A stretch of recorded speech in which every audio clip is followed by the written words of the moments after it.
Today's show is brought to you by Lovable.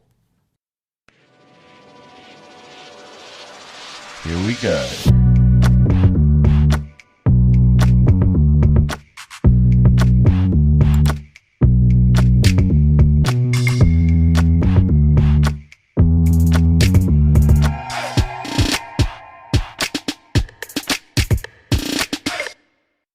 Excuse me, do you want to play chess with us? No? Please. Chess? Who wants to play chess? Chess? Forget it. Should we just go inside and play Title Tuesday? Okay, let's go. It looks like Faroosh almost getting it done on the board. Should still be a draw. He's losing now suddenly. He's throwing a thorn into the white side, holding on here for dear life. The nerves are kicking in. He's playing with Ghost, afraid to commit.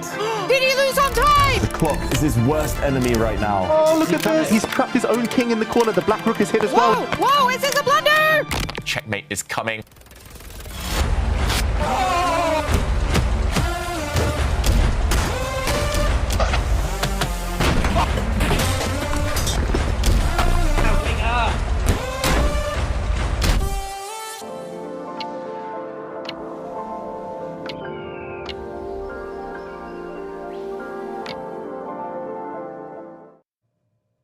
And welcome to Titled Tuesday here in the Take studio.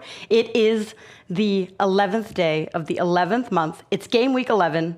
David, are we finally going to get the perfect 11 out of 11 score in Titled Tuesday? Oh, first of all, I can't believe it's been 11 weeks already. We're nearly at the end of Split 1.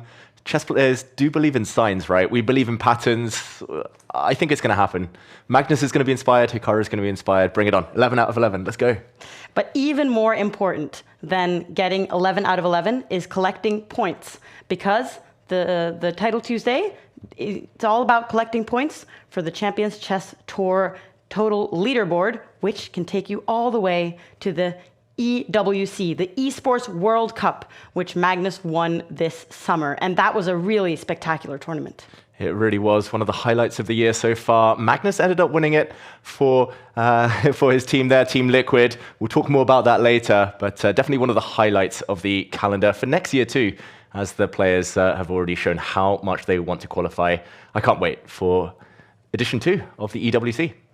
And we are also, as you say, we're already in game week 11, and this split only consists of 13 weeks, so there's not much more time to collect points in this Titled Tuesday for this autumn split. Who is going to win the autumn one? It's Magnus who's leading, but only 3 more Tuesdays, including this one, remain. And we can see that Magnus, he's got 44 points, followed by Hikaru, Firouzja, Lazovic, who last week won and climbed far up on the leaderboard. Yeah, for everyone else, it's actually good news that Magnus is at the top here because he's already qualified. He'll be there at the EWC next year, no matter what. For everyone else, it's quite close. Not that many points separating 10th place and 2nd place on this leaderboard. So for those who can play, surely they'll try and stake their claim now and try to take their chances. And I also noticed that Bortnik, the winner of the previous Tuesday, he has been passed by Lazovic, and he actually wasn't able to participate last week due to a bit of controversy. There was an issue with the anti-cheating software Proctor, and Bortnik sadly could not participate in addition to very many other players. And let's take a look at what he wrote on Twitter after not being able to play. He said that the new version of Proctor just broke the Title Tuesday. A lot of them can't join the tournament, and I'm one of them. And he says that, I don't know why Chess.com hasn't canceled the tournament. A lot of the players couldn't join. Ridiculous. And Chess.com has now issued a statement in response to this, and they do admit that it was a mistake by them, that they've apologized to the affected players and have made changes that should prevent issues like this from occurring in the future. And we actually have Bortnik with us here. And Alexander, do you accept Chess.com's apology? Hello, Take. Hi. Yes, yeah. I mean, do I have a choice? I need to keep playing. Yes, I'm so upset I could not play and have a chance to earn more points. As you already said, it's very important every tournament to have a chance earn 1 or 2 or even 3 right now. Lazovic ahead of me in 1 point. And when you just lose a chance to earn 1, maybe 10, who knows, and be one step closer to one of my dreams, actually, to play the esport club, esport cup, which I tried to qualify last year as well. This made me upset. And actually, I was right on the Title Tuesday chat that we can join it. And I was only me. There was more than, I guess, 200 people who couldn't join. I still think they should, if they not cancel tournament, they should not count the points. That's my view on this situation. But now you really need points because, like you say, it's your dream to play in the Esports World Cup. How motivated are you to get 10 points today? I'm mostly angry. I want to, yeah, I want to just show myself again as I did 2 weeks ago, and has a chance, just playing again best players in the world. So always enjoying to face players like Magnus, like Hikaru. So I'm actually motivated very well, and I want to say I already tried to join the Proctor. It works today, so they actually fixed the problem. So I want to mention that they fixed that problem. I hope this will not be laggy. So we'll see. We'll see, and best of luck to you then in your chase for more points in the Title Tuesday total leaderboard.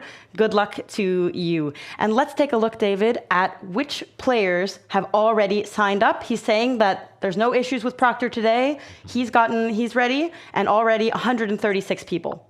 Yeah, I'm excited. Look at that. Magnus has already joined. This is probably Very the first early. time, exactly, first time he's ever joined more than 5 minutes before the event has begun. Hikaru's there, Nepo's there after getting knocked out of the World Cup. Hans Niemann joins us, another winner of a previous split. It feels like everyone's joined early, probably because of what Alexander was talking about, right? The Proctor problems. Maybe everyone kind of learned that Magnus last time running in with seconds before the tournament was starting. Luckily, he had some help to get himself set up. But let's take a look at where the players are actually sitting, because Magnus, as we can notice, he's not here in the Take studio. He is playing from the Netherlands in Team Liquid's offices, his esports team that he represented at the Esports World Cup. And we can also see that a lot of players are centered in Goa in India, and they're there for the FIDE World Cup because there are a lot of players that are still playing. Among them, Martinez, who got a 3rd place last week. He's combining both tournaments, and a lot of players are here in Goa, David. Exactly. We see some images from earlier in the event. Today, round 4 started out there in Goa. Arjun Aragaisi still in the mix. Prague was still in the mix, but we have seen some favorites fall already. MVL surviving barely, making it through to an Armageddon and knocking out Artemiev. But there we go, Dubov as well. It's been a crazy time out there at the World Cup, and that makes things maybe better for us. It means that more players, having left that competition, are ready to play Title Tuesday. Yeah, and the people that are playing in Goa, they are really trying to qualify for the candidates. There are 3 spots up for grabs. So it's an incredibly important tournament, but so is Title Tuesday because you've got the Esports World Cup, you've got the Candidates Tournament, and the World Championship title. There's so much important stuff going on at the same time. A lot of these players are combining both. And what we could also notice on that poster was that there was a new name that had qualified for the candidates since the previous Tuesday, and that is Hikaru Nakamura, who has played now 40 games and is therefore the highest rated player to have done so this year and qualifies via the rating spot. But these guys, they are focused on those other 3 spots up for grabs in the World Cup. But there's also been a lot of really big names that have been knocked out from Goa. Yeah, we saw some of them just a moment ago. Anish Giri, who's already made it there to the candidates. He's now out of the World Cup. World champion Gukesh knocked out Mamad Yarov, Abdu Satarov, Jan Nepomniachtchi. Here we go. It's a list of casualties. All of these world-class players, these 27, sometimes even 2,800 players, they have left us. Hans being one of the early casualties in the event. And since they can't make it to the next round of the FIDE World Cup, maybe they can show up here in Title Tuesday. These are some of the players that we really want to see. Gukesh has not participated so far. Giri needs to start playing more blitz. Neiman, he was on the leaderboard that we showed in the beginning. He needs to get his points back now. Nepomniachtchi, Abdusattorov, and so these are some of the biggest names that we really hope will participate today. Let's take a look again and see if there are any more people that have signed up. 180 players. Do we see any of these names? We do. We see Nepo. It's good to see him back. And Hans Niemann. Still waiting for Gukesh. Giri, he's been kind of flirting with Take on X, just saying, I might play, I might not play, teasing us there. It's great to see some big names, but we want more. We want more. And let's take a look and see if Magnus is ready. He is signed up here in the players. And we see here his entering his office in the Netherlands for Team Liquid. So we're going to have a great image of Magnus there today. And he is early and he is smiling. We like to see Magnus in this mood. Exactly. It's nice to see him not running and stressed last minute before the tournament starts. He's been enjoying his streams, right? We've been hearing from him. He's been kind of explaining his thought process as the games go along. And nice to see him really enjoying this new Title Tuesday format. And we also have to say hello to a very special guest this week. Yes, we have Julien Song, the famous chess streamer and also, of course, an international master, so a very good chess player. He is here with us. He's actually sitting in Magnus's office while Magnus is in the other office. Julien, he has become one of the biggest content creators in chess, and this is his story. Hello. Is it possible to ask you a question for a video? No? When you ask people, it's random people you don't know. It's very stressful. Do you know who is this guy? Yeah, exactly. Congratulations. So my name is Julien Song. I'm 32 years old. I'm French. I'm a chess content creator with more than 1.5 million followers across all channels. And I'm also an international chess master. I think I have the answer. Everybody knows Magnus here. My parents, they didn't want me to work in chess. So I had to study. I did a business school, engineering school, and then I had a corporate job. But then during COVID, I decided to quit my job. My father, he took my chessboard in my bedroom, and he took it, and then it was broken because he threw it, in the room, and he told me like, "But what are you going to do now? Like playing chess in your bedroom every day?" But now it's different. I think I proved them wrong, I think, now they're very happy. And now I've been doing content for more than 4 years. Ok. Ah ouais, merde. Si Magnus est vraiment connu en Norvège. One of my main goals is to promote chess among all the French-speaking countries because I'm French. It's important to have like a mission because it gives some meaning, some sense to what you're doing every day. Very lucky to be able to stream here, like where Magnus usually sits. I have all the giant glasses that he uses all the time, all his trophies, his YouTube trophy. This is my main channel, YouTube. Et de façon Weakness and strength. Au niveau des tels que c'est... I'm 26 rating. So I hope at the end of Title Tuesday I still beat 26. And it was very good to get to know him and see that he's played against a lot of these top players already. But while we only have a minute left until we're getting started, David, I have to ask you, who have you picked as your player cards for this week? Yeah, every week I pick 3 players to keep an eye on. And this week I have started with Denis Lazovic, the winner of last week's event. I've given him an 86 overall, but that is fast climbing, judging on his current form, one of the best blitz players in the world. Next up, it is Hikaru Nakamura, the new candidate, official, confirmed. He'll be fighting for the World Championship title next year onwards. And last but not least, I have gone for Julien Song. I've given him a bit lower. He is an IM, but on his day, he can still beat anyone. We'll be cheering for him here. And with that, let's kick off Game Week 11. Round 3. Oh, and did we see a blunder by Mitraba? He did. I think he simply forgot that this move came with check, and look at the pain on his face, Mitraba. He gives a check. He has to keep checking. His time runs out. No, he's still going. Jose Martinez, and Magnus does win on time. Oh boy. Connection gambit, time gambit, everything all at once. but we win. What? Is massively better. What's happened here? Magnus Carlsen has blundered. Hikaru is narrowing his eyes. He might have seen it. Knight takes pawn. Rook takes pawn. What a way to just ruin the game in one move. And Hikaru takes the win.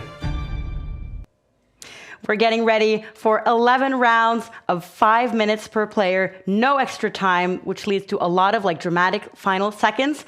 And we are getting ready. It's all about getting these Champions Chess Tour points. First place gets 10 points. We heard it from Bortnik. It means a lot to these players because that is one of the ways they can qualify for the Esports World Cup. And Magnus currently in the lead. Let's see if he can get his third 10-pointer in a row. And we have actually started the rounds. We are ready for the first game. Magnus is playing against a Turkish FIDE master. Yes, and Yavuz, I'm going to call him. And Magnus starting with the black pieces this week. He is the second seed, just behind Hikaru Nakamura. That's on the chess.com ratings. We see that Magnus's opponent rated very high. This is the English opening. Very symmetrical so far. I'm expecting black to soon start copying what white has done. Try to bring his knight out, maybe get castled. And it's what we call the symmetrical English. But already, Magnus not necessarily playing the expected moves. Queen in front of its bishop, and that has given white an advantage. Magnus definitely freestyling here. Normally, if he survives the opening, he becomes the favorite. So can his opponent try to apply some pressure before black completes development here? Yeah, and I've seen that we've had these voting sessions for what opening Magnus has to play, but sometimes he also just has to respond to what his opponent is doing. But I feel like the first couple of openings and this mood that Magnus apparently is in, it can lead to a lot of weird situations early on. It really can. And we've been doing those votes on social media. Normally it's for Magnus to choose his first move with white. That normally puts him in a creative, experimental mood. Here with black, he's taken the knight, giving up his beautiful fianchetto dark square bishop, but he's going to be arguing that white has doubled pawns later, and the eval bar saying much, much better for his opponent now. I'm going to ignore that temporarily. I think Magnus has got a plan in mind. He's going to push his pawn forward, fianchetto his remaining light squared bishop. He's going to bring his knight out. Still great light squared control for him. So I think for now, maybe Magnus playing something a bit dodgy, a bit suspicious, but he'll try and make it work. He's usually gotten away with it, though. Oh, and I'm so sad to see that Team Liquid has not given Magnus like a huge vase to drink from. That is often one of the favorite things I have to look forward to in the beginning of the broadcast. Yeah, he's got a mortal glass. Maybe he'll play like a mere mortal for once. Slightly better now for black already. I think that's a bad decision, this last couple of moves by his opponent from Turkey here. White now has isolated double pawns. Not only that, but white's bishop is really, really bad on the edge of the board. As we see one of our featured chatters there at the top cheering on Magnus, asking him to show everyone who the real boss is. I think already he's the boss of this position with black. Yeah, he looks like he's taking it pretty chill, and he has a solid advantage as well when we look at the clocks. Like we say, it's only 5 minutes per player, and they can't get any more time. So it's very important to... Oh, a lot of big decisions from Magnus here. Exactly. It's important to play fast, and instinctively, Magnus has instinctively given up the exchange. Little transition there. White sacrificed a knight in return for the rook in the corner. Black got a pawn in the process. Magnus takes back with his king. Wow. And he's arguing here that the bishop on the edge was trapped, has to go back home. And Magnus is going to play his bishop out next move, try to trade off white's beautiful light squared bishop. And he's going to have two very, very strong knights in return for the exchange. And apparently a blunder by his opponent. I'm struggling to see why. It looks nice for black, the compensation, but he's material down. And maybe it's this move, knight in, jumping to try and hit some pawns, and white's bishop is just the worst bishop I've seen in ages. And it looks like Magnus is quite comfortable with the situation. And he's developing his final pieces, while that bishop just looks like a pawn, really. And how is he even now going to defend his pieces? Oh, I don't think he is. I think he just has to move this bishop out the way, and this will be a very quick victory for Magnus Carlsen. Yeah, unfortunately, that's just such a big kind of burden, that that white bishop. Like you said, it's a big pawn, and it's on the first rank. He's essentially playing checkers. Magnus is playing chess. And we'll see the rooks get traded off, and black's knight is just going to sit dominant for the rest of the game. Magnus trying to trade off the rooks, wants to simplify the position even more, and Magnus is now bringing his king into the game. It looks like it's going to be a comfortable victory for Magnus, but we have seen like the best players when they are facing much lower rated opponents in the first round, there's always at least one of the best players who's like tripping in the first round. That's true. We've seen Hikaru, for example, lose in round 1. And yeah, it feels weird saying lower rated players because 2654 is so strong. But you're right. I mean, it's all relative. And Magnus, he's over 650 points higher than his opponent on chess.com ratings here. He's pushing forward. He's going to improve his king now. I think this is one of those positions you don't even have to calculate, right? It's a 3 versus 2 pawn majority for black. He's a pawn up, as well as having a dominant minor piece. Maud, I think it's going to be a good start for Norway. Yes, we are rooting for Team Norway because there is also a country standings competition where the best 5 results for each country count towards that country's total points. And Magnus doing a good job of representing Norway. But I know that we've had a lot of other younger players in particular that have become grandmasters and international masters. This tournament is open to anyone with a chess title. So the FIDE master here from Turkey, Yavuz, he can also play. I've also participated with my woman FIDE master title, but when I did, it was very hard to get a lot of points because the competition here is really tough. Exactly. There tends to be over 100 grandmasters and other very, very strong players. And yeah, it's good to see you playing, Maud, but also good to see you here in the studio with me as we see Magnus now closing in for the kill with his b-pawn. These two are just way faster than white's pawns on the other side of the board. And Magnus will be making a new queen anytime soon, maybe winning the white rook or white bishop in the process. He looks very confident, though, very calm. And yeah, nice to see him kind of back to his best here, Magnus Carlsen. The guy on the right is decent at chess, we get as a comment. I think that's a very safe statement to make. Exactly. Breaking news. Yeah. Breaking news. And okay, Magnus has calculated this. I would have been slightly reluctant to go into this because now white's king moves out the way, takes a pawn, and white is only a few moves away. But Magnus has worked out that he's catching the enemy bishop. And now he can push this pawn forward, push the b-pawn. Oh, wow, he's even pushing the other pawn. He's going to promote the e-pawn now. Don't get too fancy, Magnus. You need to take this seriously. Exactly. How is he going to stop white's pawn? He's not. They're both going to queen. He's going to take a pawn with check. Why did he allow this, though? Yeah. It's still winning for black, but at least now it's a bit messy. The white queen and bishop defend each other, so still a bit of hard work to be done. Oh, wow. Magnus felt like giving himself a bit of a challenge to warm up properly for this Title Tuesday. Exactly. Breaking news we see at the top of our screens for everyone at home. Quick wins for Alireza Firouzja and Hans Niemann. But yeah. Could have been a quick win for Magnus here too, but... Exactly. He didn't want to break. This is bizarre. He moves his king back. He's going to hide his king away from checks over on this side of the board. But yeah, I think the clock situation is also going to help him. 20 seconds versus a lot more than that. But very surprising stuff by Magnus. Maybe the killer instinct isn't quite as sharp as it tends to be. Yeah.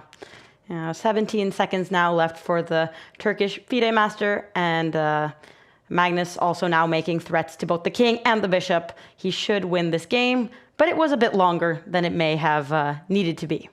Yeah, and there we go. Mate in 11 according to the eval bar. Magnus stretching, flexing, pretty confident.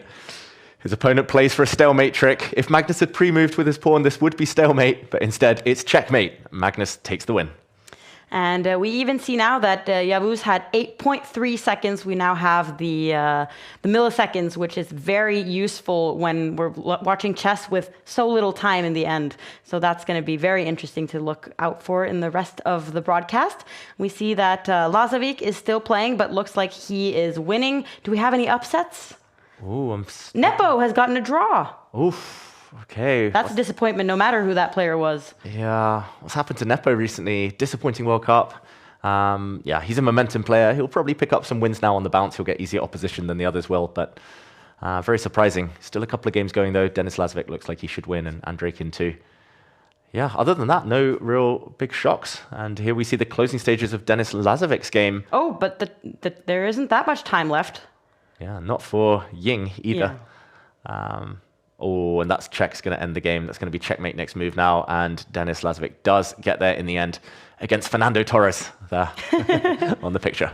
Yes, and Lazovic, who won 10 points last week, probably very motivated to keep up that streak and potentially qualify for the Esports World Cup.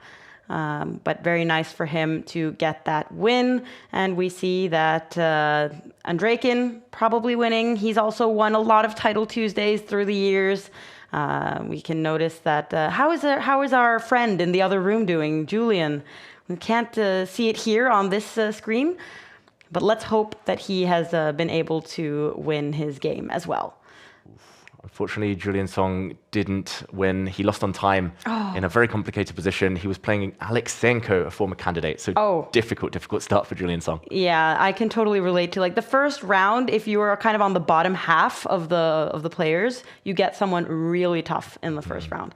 So okay, Julian, we're rooting for your comeback, and we can see now that most of the big names, we have them with 1 point each: Hikaru, Magnus, Lazovic, Andrejkin.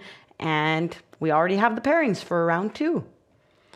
Okay, and we have a choice of games to jump into. We have, again, a case of favorites against underdogs. We have an all-Polish clash between Duda and Nasuta, but let's stick with Magnus for now, as he plays a very strong player, one of Africa's best. And I'm not even going to try and pronounce his last name, Rakoto Maharu, I think it is, and Fai, as his friends call him. Magnus plays this move, A3. On move 3. Yeah. This was actually played, I believe, in the World Cup. Just today, was it yesterday? Very interesting opening, but again, Magnus freestyling, right? And Magnus has some visitors in his office that have been helping him to set up this studio. We can see some movement there behind him, but very cool that he is in the Team Liquid studio. Yeah, and looking very comfortable right now. Magnus Carlsen, he puts a pawn on h3 as well. He's essentially playing the Italian game, just with colors reversed. That means the black bishop is coming out. Normally it would be white bishop in the Italian coming out to c4.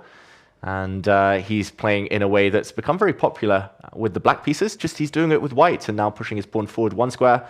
Already black slightly better because Magnus is playing a black opening with colors reversed. And I think he's just, again, waiting for his opponent to decide, giving his opponent as much choice as possible, keeping all the pieces on the board. And at the right moment, Magnus might get tempted to throw some pawns forward.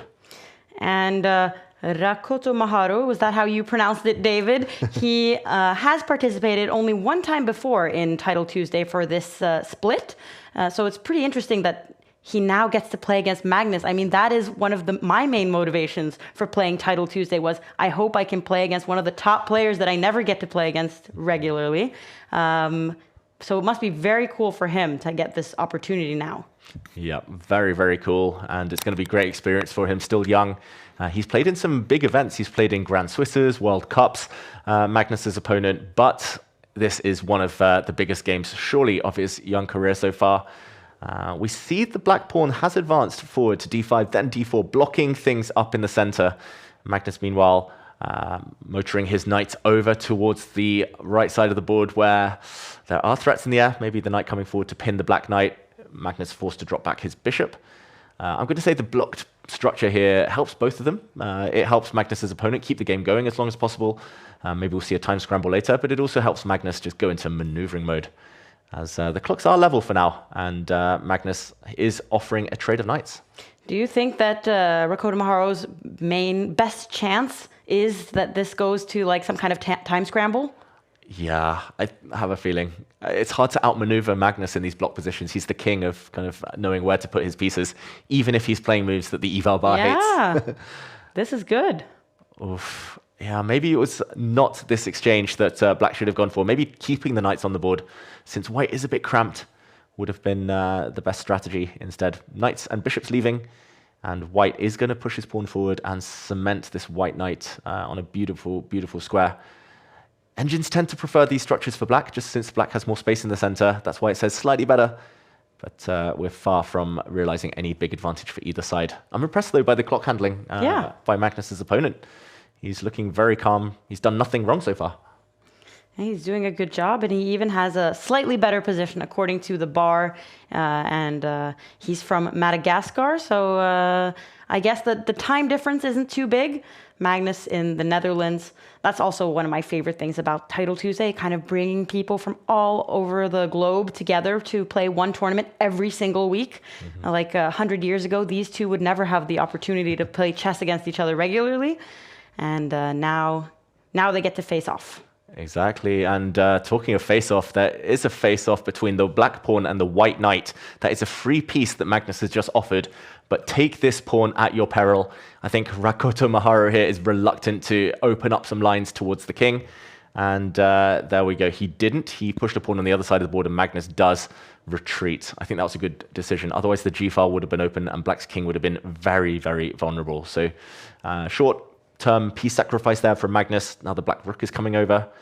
I really like black's position, I've got to say. I think Magnus might be in a bit of trouble unless he can mix things up. There we go. The king side totally blocked now. To trade or not to trade is the question. Magnus in endgames, that's probably one to avoid, right? Yeah, I wouldn't want to do that. But at the same time, in the first game, I felt like Magnus kind of prolonged the game with some like interesting endgame technique, if we can use that word. But and I think it seems like Rakoto Maharu here, he is threatening a pawn. He's activating his rooks, while Magnus's rook looks very depressed in the corner. That's a good adjective. Yeah. I was going to be harsher. I was going to say it just looks very, very bad, but you're right. That is not a happy rook in the corner, and the black knight is going round. Like the white knight's going to have one nice square, but it's only one good piece for white. Black's knight equally strong. It's level on the clock. This is going to be very, very close. Black should at some point push this pawn forward, just defend everything on dark squares, bring the king to the center, maybe improve this black rook. This is going to be a very close game. Magnus, at least, is trying to break out in the meantime. Oof.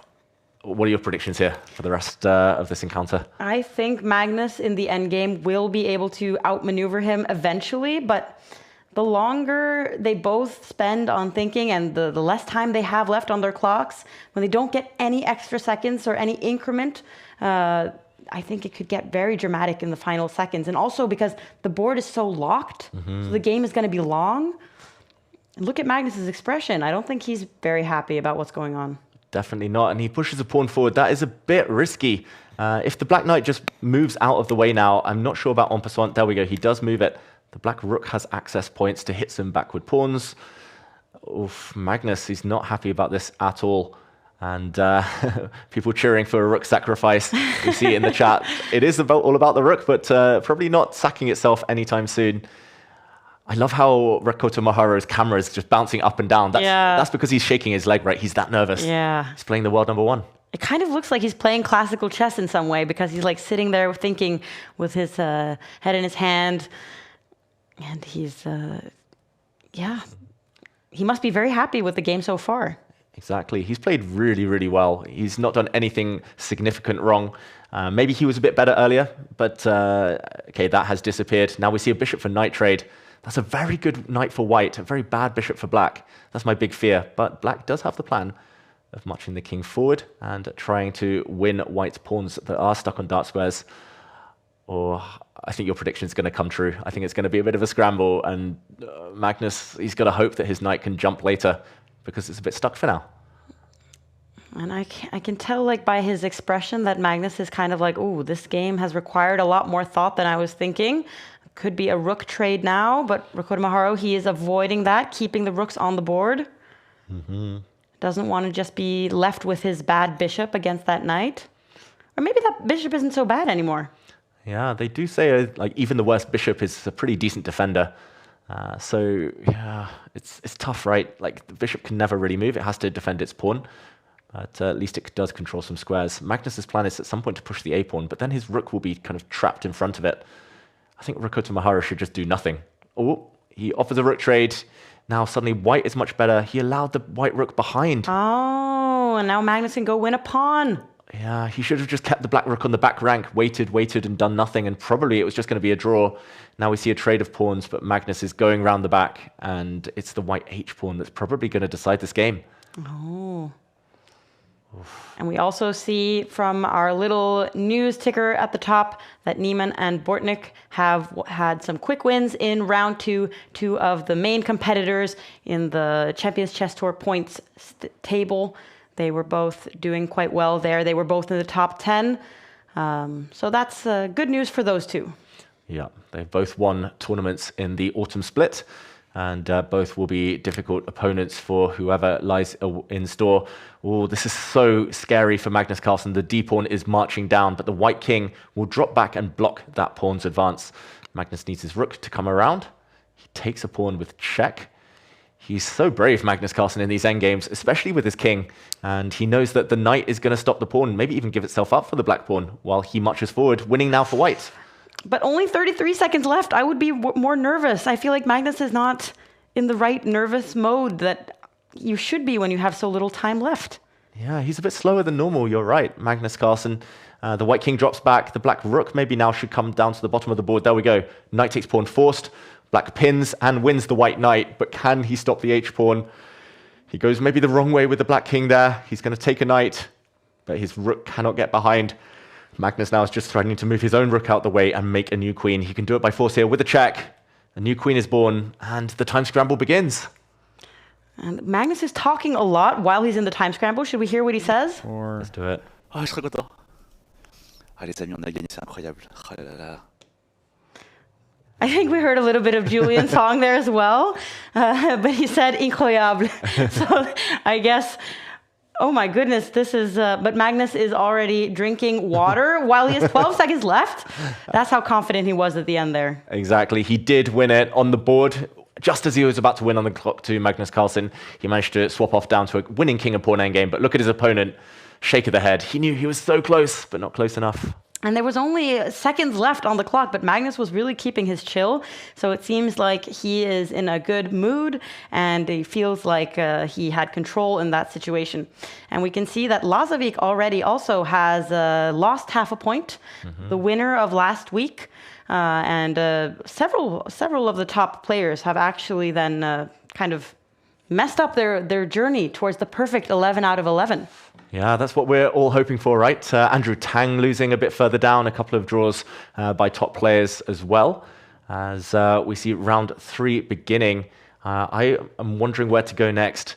Maybe Hans Niemann, but let's go to Hikaru first, as he plays an opponent who has upset the odds a few times so far in the event. We're just waiting for Hikaru to choose a first move. It's the Reti opening, bringing out his knight on move 1.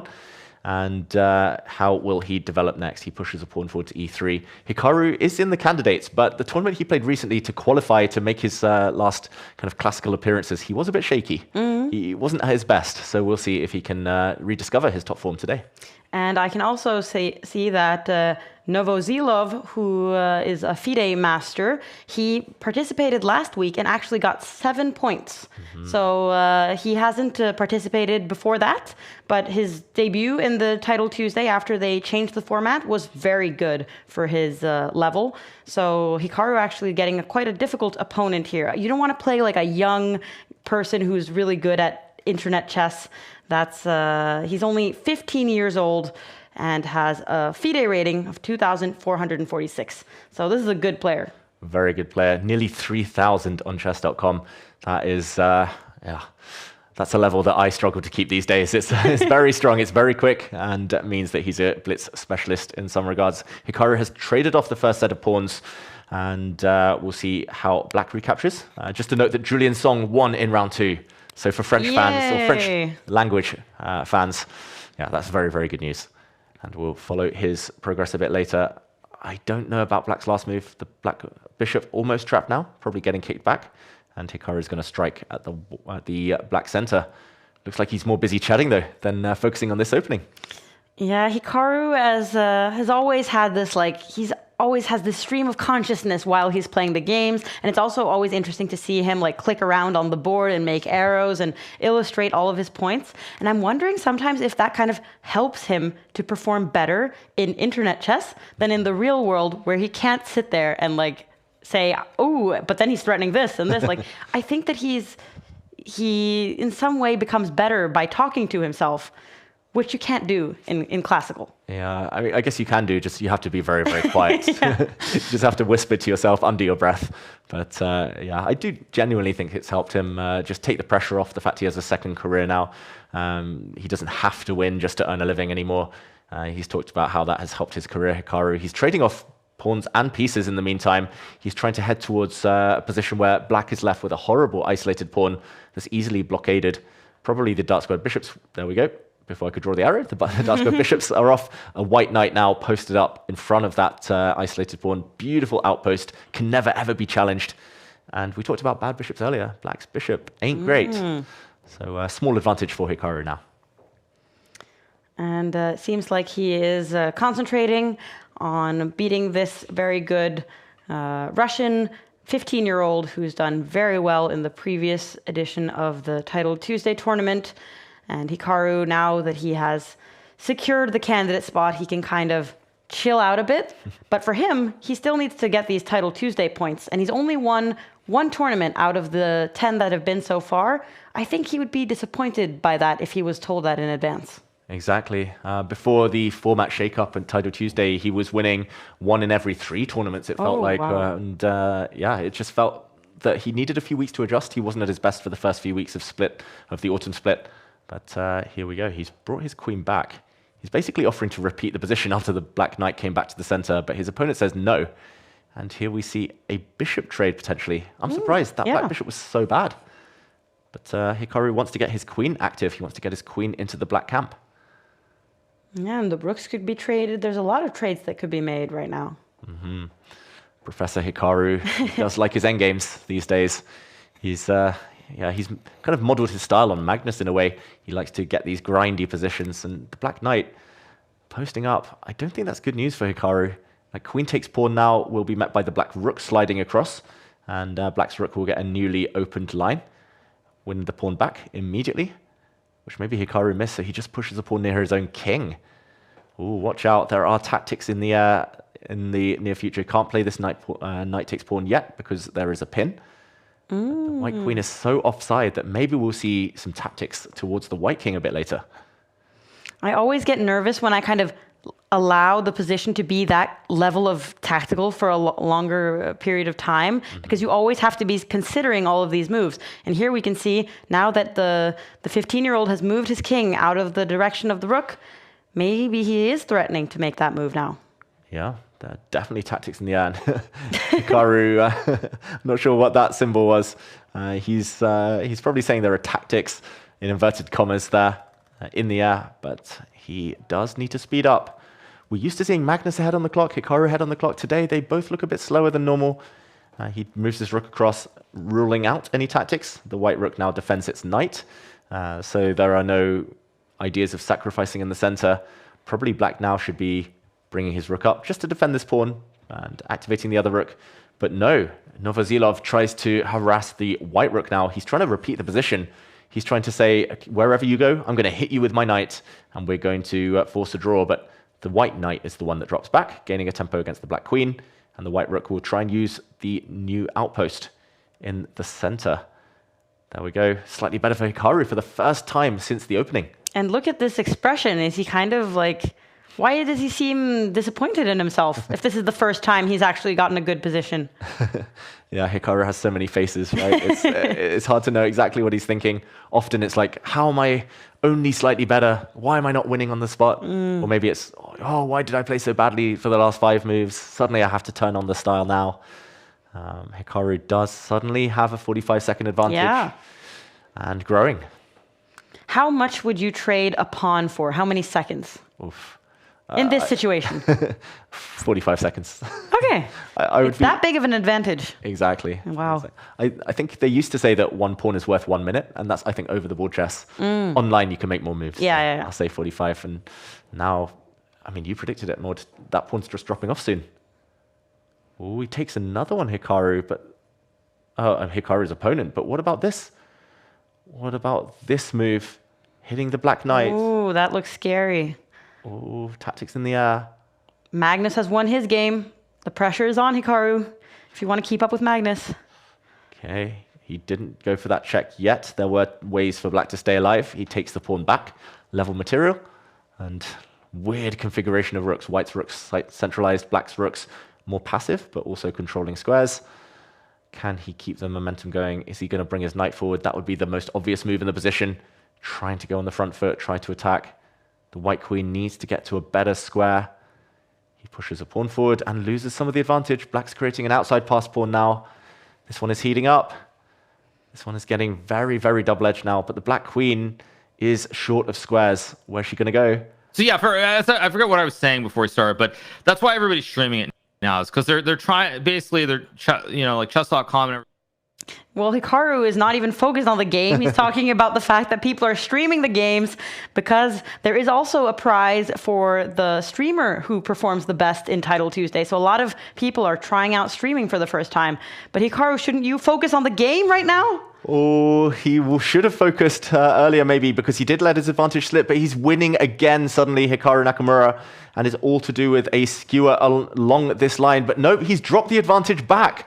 He let his queen get counterattacked by the black knight, which swooped back to defend this pawn. And suddenly, game on. Hikaru still up 20 seconds, still with a big attack potentially, but anything could happen still. 3 results possible.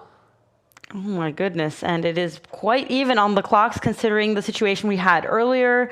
And Hikaru seemed to be talking about completely other things. Is he going to have time to win this game?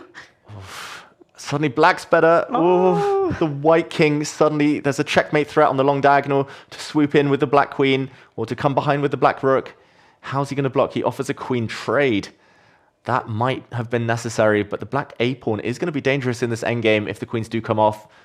Hikaru doesn't look happy with how things have developed. To trade or not to trade, that is the big question. Such a difficult moment. 25 seconds though for his young opponent. Can the teenager keep up the speed? He swaps queens and goes back. That's a great move, but watch out, checkmate threatened. The black rook blocks that one as well. The rook should slide behind now. Oh, why did he not go behind with his rook? He's trying to use his pawn as a distraction. There we go, the black knight attacked. 13 seconds for black right now. Another pawn drops and Hikaru suddenly winning again. Is there a checkmate idea by putting the rook on the 7th rank? He saves the pawn first. The white knight attacked. The knight has to move. It drops back and Hikaru, he's really been inaccurate this game. 2 pawns versus 2 pawns. One of the clocks is about to go red and there we go. Under 10 seconds. Suddenly white is winning. It's going to be checkmate. He's walked into a checkmate net, his young opponent, but nope, check again.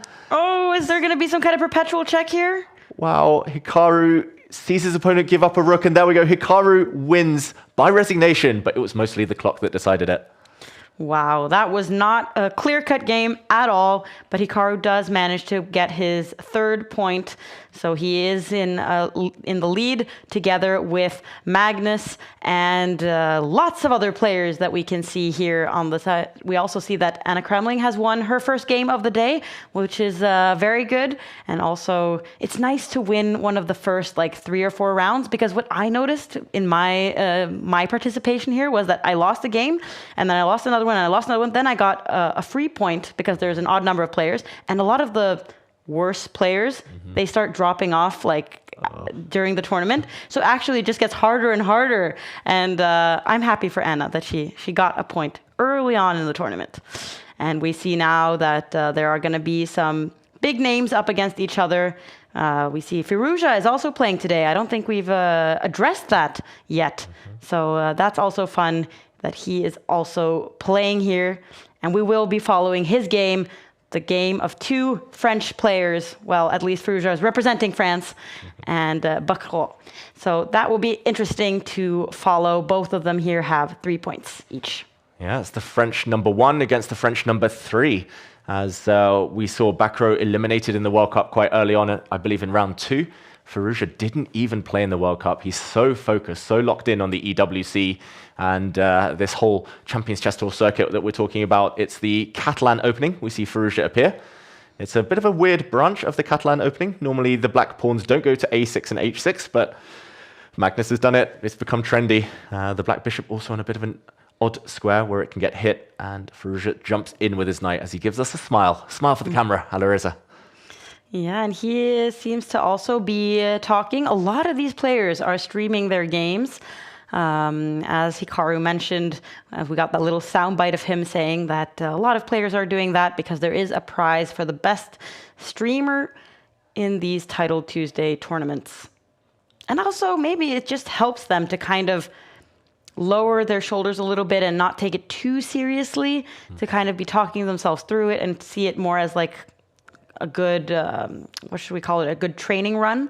But for Alireza, he needs to start getting points in Title Tuesday. He wants to make it to the Esports World Championship. Yeah, he really does. Whenever he's played Alireza, he's done pretty well, but he hasn't played every week. And he will not start needing to rack up those points. He can't just take it easy because he might get overtaken in these final few weeks here of the split. In the meantime, the position does look great for white. It's not a winning advantage, but it's definitely a long-term thing. Black's bishop, which has just moved once, is also pretty bad. It's been the day of bad bishops. This black bishop now sitting on a really ugly square. White's knights are marauding forward. And this is a big, big weakness. White has a bind. Pawns on dark squares, bishops on light squares. It's just full board control right now. And Alireza is going to try and switch it up. He's going to try and put his rook on this semi-open file.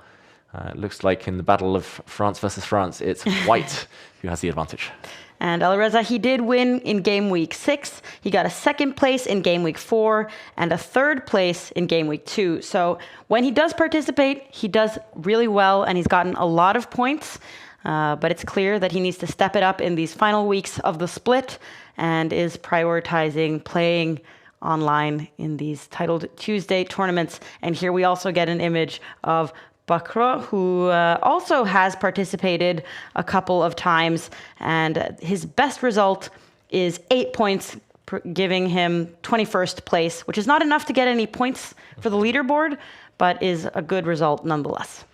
Yeah, and Etienne Bakro, the French defense on Twitch is supporting him, saying he should show the kid how proper chess is played.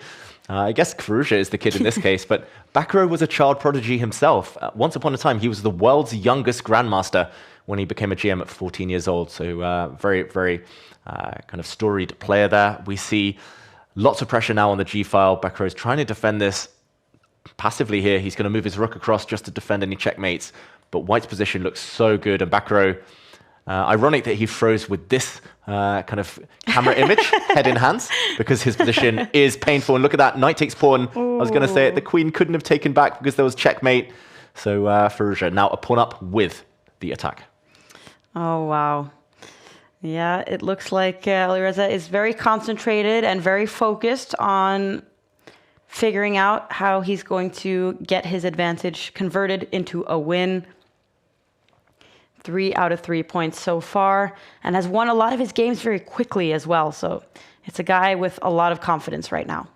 Yep, confidence. He's looking very calm. Bakro, just hard to find moves for him, unfortunately. His rooks are both very passive, just defending pawns. His queen has nowhere to go. His knight and bishop are fine. But if they move, the black king might be a bit vulnerable. It's a process of elimination. What can he move? A pawn? Pawns? Pawn a5? How many moves does he have left then? Not that many. It's ugly. Maybe he can put a knight in the center, but it's not clear what it's doing there. It will never get taken. And okay, he pushes a pawn. We got there. We said it, right? And still tough for him, though. It's always a bad sign when you're like, okay, the only thing I can do is push pawns, and then you start counting. How many times can I do that in a row? And then my position is going to collapse. Yeah, and the opponent can improve pieces. Alireza, at the right moment, will try to bring his rook up and across. To try and go for some new checkmate ideas. First, he recenters his knight, which will be on a beautiful central square. And yeah, lots of back row fans today, it feels like in the chat. Yeah. But yeah, he might not get mated on the back row, but it does feel like he will get mated maybe on the 6th row. Looks very, very good for Firouzja. I don't see many players calmer than that on the camera. Yeah, and what kind of a pose is that? There's such a contrast between these two right now. I can't believe that that's what Alireza considers a comfortable way of sitting and thinking. But he's not even thinking that much. He has a huge time advantage as well. He seems to be really comfortable in this game. Oh, big danger here for back row. Again, process of elimination. He can't move much. If he moves the knight, I was going to say there is... Oh, if you take back with the knight, there would have been queen takes pawn, queen sacrifice, and a checkmate with the white rook still in the air. But, oh, Alireza, he's let his opponent back in. Has he? If queen takes queen, knight takes rook is a check. And black will take back the queen next, having profited. Okay. Oh, and they're going to trade queens, and it's going to be an endgame. Yeah, and white's a pawn up, but suddenly black's rooks get the open file in the endgame, and now checkmate's off the table. Alireza has to do it all over again. Wow. But only a minute left for Bakro. It will be interesting to see if that is enough time to deal with this endgame. Oh, he should have taken the open file. Now white's rook dominates on this line, and all white needs to do is avoid getting his rook trapped. He brings his king forward. He trades off some pawns. He's going to continue advancing with his king. And this should now be winning. Hans Niemann wins and moves to 4 out of 4. Firouzja is likely to join him when we hit the first break of the day because of the clock. 2 minutes up, but also because of the board. 1 pawn up.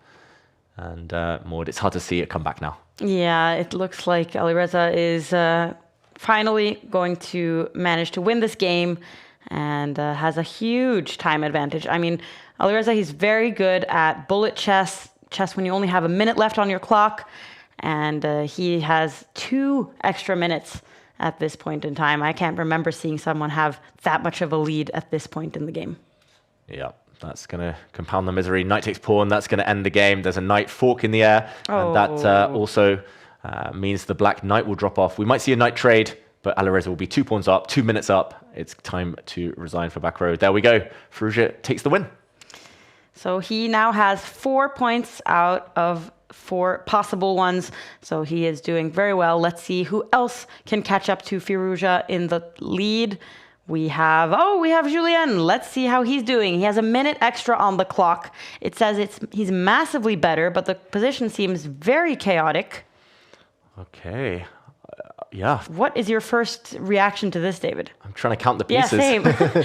He's the exchange down, Julien Song, but he can win back the exchange. It's bishop for rook, advantage for black, but that can change any moment. Probably you should try to amp up the pressure on black's pinned rook right now. And yeah, once the dust settles, it does look like he'll have a big attack and at least level material. So it's looking good for him on the clock as well. He's playing against Volanchik chess, which I believe isn't his opponent's real name, but queen takes pawn now has been blundered. You can take this pawn for free. Great move. That pin on the black rook is going to devastate black. Now the black knight as well, hanging in the air. I think that was the winning blow. He found it, Julien Song. A good round for France. Yeah. Well, unless your name is Etienne, Etienne Baccarat. Ooh, queen blocks the pin. There's so much chaos on the board. I can't imagine having 18 seconds and looking at this complete chaos of a position where you have to keep counting how many pieces are threatening what. Yeah, total mess. I fully agree.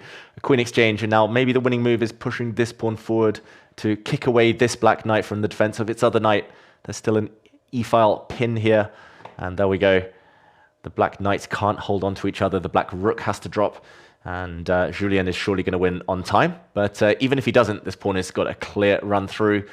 Lots of Julien Song fans in the chat. That's a double attack, a fork. The bishop drops off. 6 seconds for black. Julien keeps taking pawns. It's time to start pushing those pawns. The knight comes forward. Oh, I don't want there to be some kind of weird checkmate with 2 knights. Oh, watch out. Ooh. Probably you go towards the center. Safer. There we go. 3 seconds. He's dodged the checkmates. The knights can dance all they want. They will not be doing any damage. 3 seconds for black. This is great calmness, though, from Julien. Yeah. Just, pushing pawns. Time to make a new queen. 1 second left for black. When is that clock going to hit 0? The black king's moving in. I see some trader pawns now. Oh. And there we go. Julien wins, I think by resignation, but his opponent was about to flag. Yeah, that was just in the nick of time that he managed to give up. So he is happy now that he has 2 points out of 4. Ouais, j'ai dépassé 700 000 abonnés. Youhou! On a dépassé les 700 000 abonnés. Incroyable. Et en live, on a dépassé les 100 000 abonnés.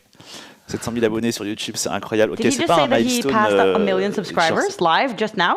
I think he passed I wish I was better at 700,000. French. 700,000 Oh, okay. followers You're better on than YouTube. me. I don't know. Maybe he's talking about 2600 rating and chess.com. Oh, maybe. Lots of big numbers when it comes to Julien Song. Huge following on Instagram, YouTube, of course, and pretty decent chess.com rating. Yeah, and he says that he wants to bring chess to the French-speaking world. So he was, of course, speaking in French. The players now have a short little break, which I remember when I was playing, like I had to run to the bathroom. Like you don't have time to do anything because it's just so like round after round after round. Like sometimes you only get like a 20-second break between the games. So the players should use this time to reflect a little bit and now they need to get serious because a lot of the best players are left with 4 points and they're going to start meeting each other now. Exactly. It looks like only 15 players still on 100%. As only those 15 can get the 11 out of 11, the Bobby Fischer score, as they call it in the US, because he did that once in a classical tournament in the US Championships. And of course, that's what we want to see as well. But we did see Bortnik lose, one of the favorites. Jan-Christoph Duda lost his game. And Muradli, a rating favorite, losing as well. So the top seeds are dropping, just like they are in the World Cup. Okay, but we are ready for the little break that we have after round 4. Here we go.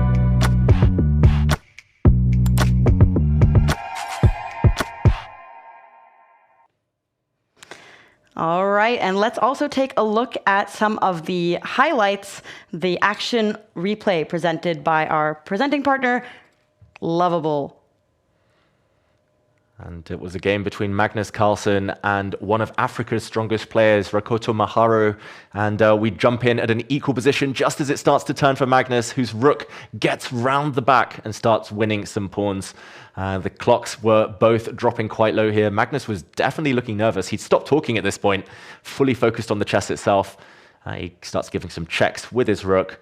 But eventually it was a story of passed pawns. And Magnus's pawn, just highlighted there, the pawn on the edge of the board, started running through. It soon became a queen. It was able to trade off some of Black's pieces. And there we go. Magnus took the win. His opponent just down to 1 second when the game ended. Yes, so that was our today's action replay by the presenting partner, Lovable.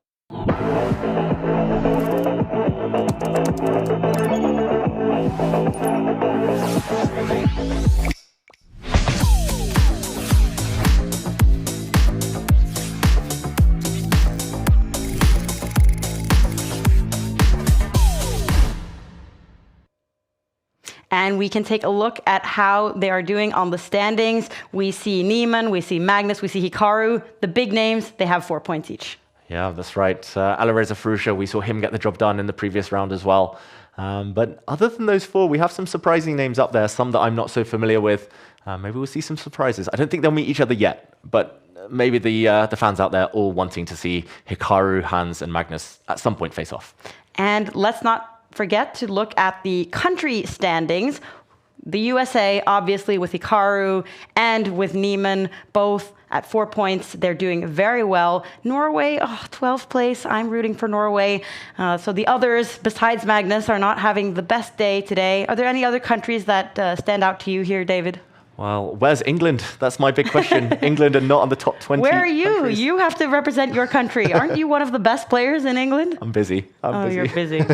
But yeah, I mean, it's great to see countries like Greece in 8th place right now. Every week they're coming kind of top 10 or thereabouts, despite maybe not being the world superpower that the likes of India and the US are. So nice to see Greece, nice to see Poland represented, always doing well. Argentina as well, not known for their chess as much as their football, but doing pretty decently.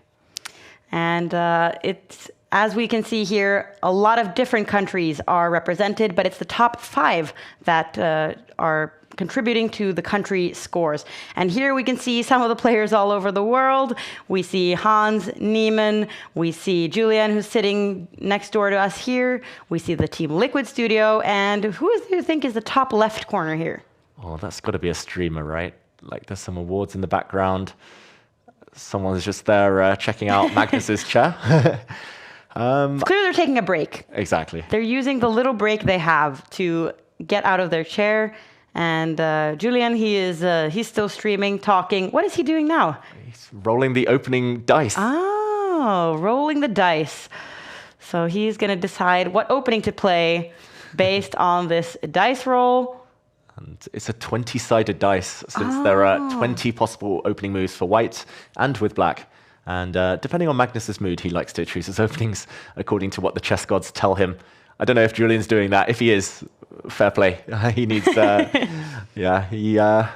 maybe he needs to be told to play proper openings. But it's always fun to see players freestyle, right? I'm betting top left is Anna Kramling's setup. Okay, I'm not sure. maybe.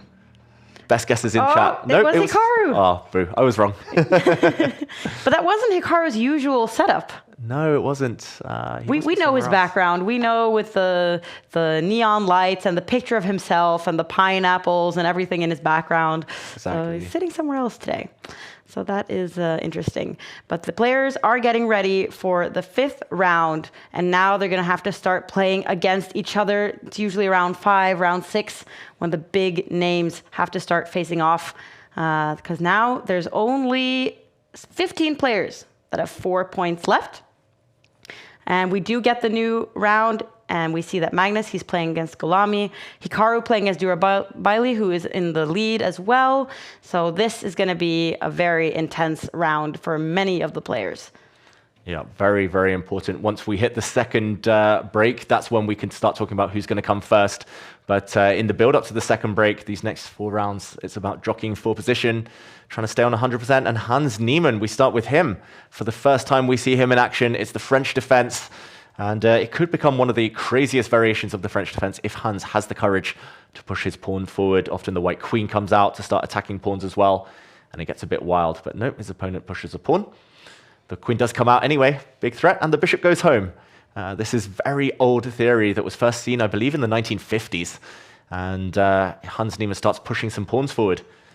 Let's see whether he can keep up his momentum. What a rating that is, 32-22. That is sky high. Hans Niemann, so dangerous at Blitz especially. But he is playing against an 18-year-old Polish grandmaster who also has a rating of 2,972, almost 3,000, who is not an easy opponent for Hans, who does have 4 points out of the 4 possible. And last week, he got 6 points in what was a very tough field. So this is a good opponent, but Hans obviously the favorite here. Yeah, very, very interesting position as well we found ourselves in. Black slightly better already, apparently. Hans Niemann looking off to the side, not even looking at the board as he makes some moves. And Black now significantly better. Maybe it's because the white queen is going to be kicked to the side of the board. She's nearly trapped, only has 1 safe square to retreat to. But Hans looking confident in the meantime. Okay, maybe the black king is going to castle towards the left side just to try and seek safety over there. And the white queen has been kicked back. And what do we think here? Hans playing quickly, but questionable moves. Yeah, and he's not talking. I mean, Hans has been known to do some streaming as well, but it doesn't seem like he's doing that now. Or if he is certainly very concentrated on the game in front of him.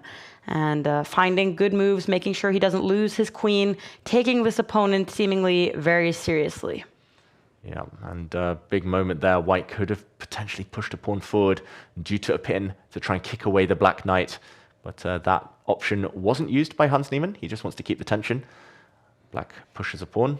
Everything very, very solid on light squares. And okay, Hans, I see this being his strategy quite often in Tidal Tuesday.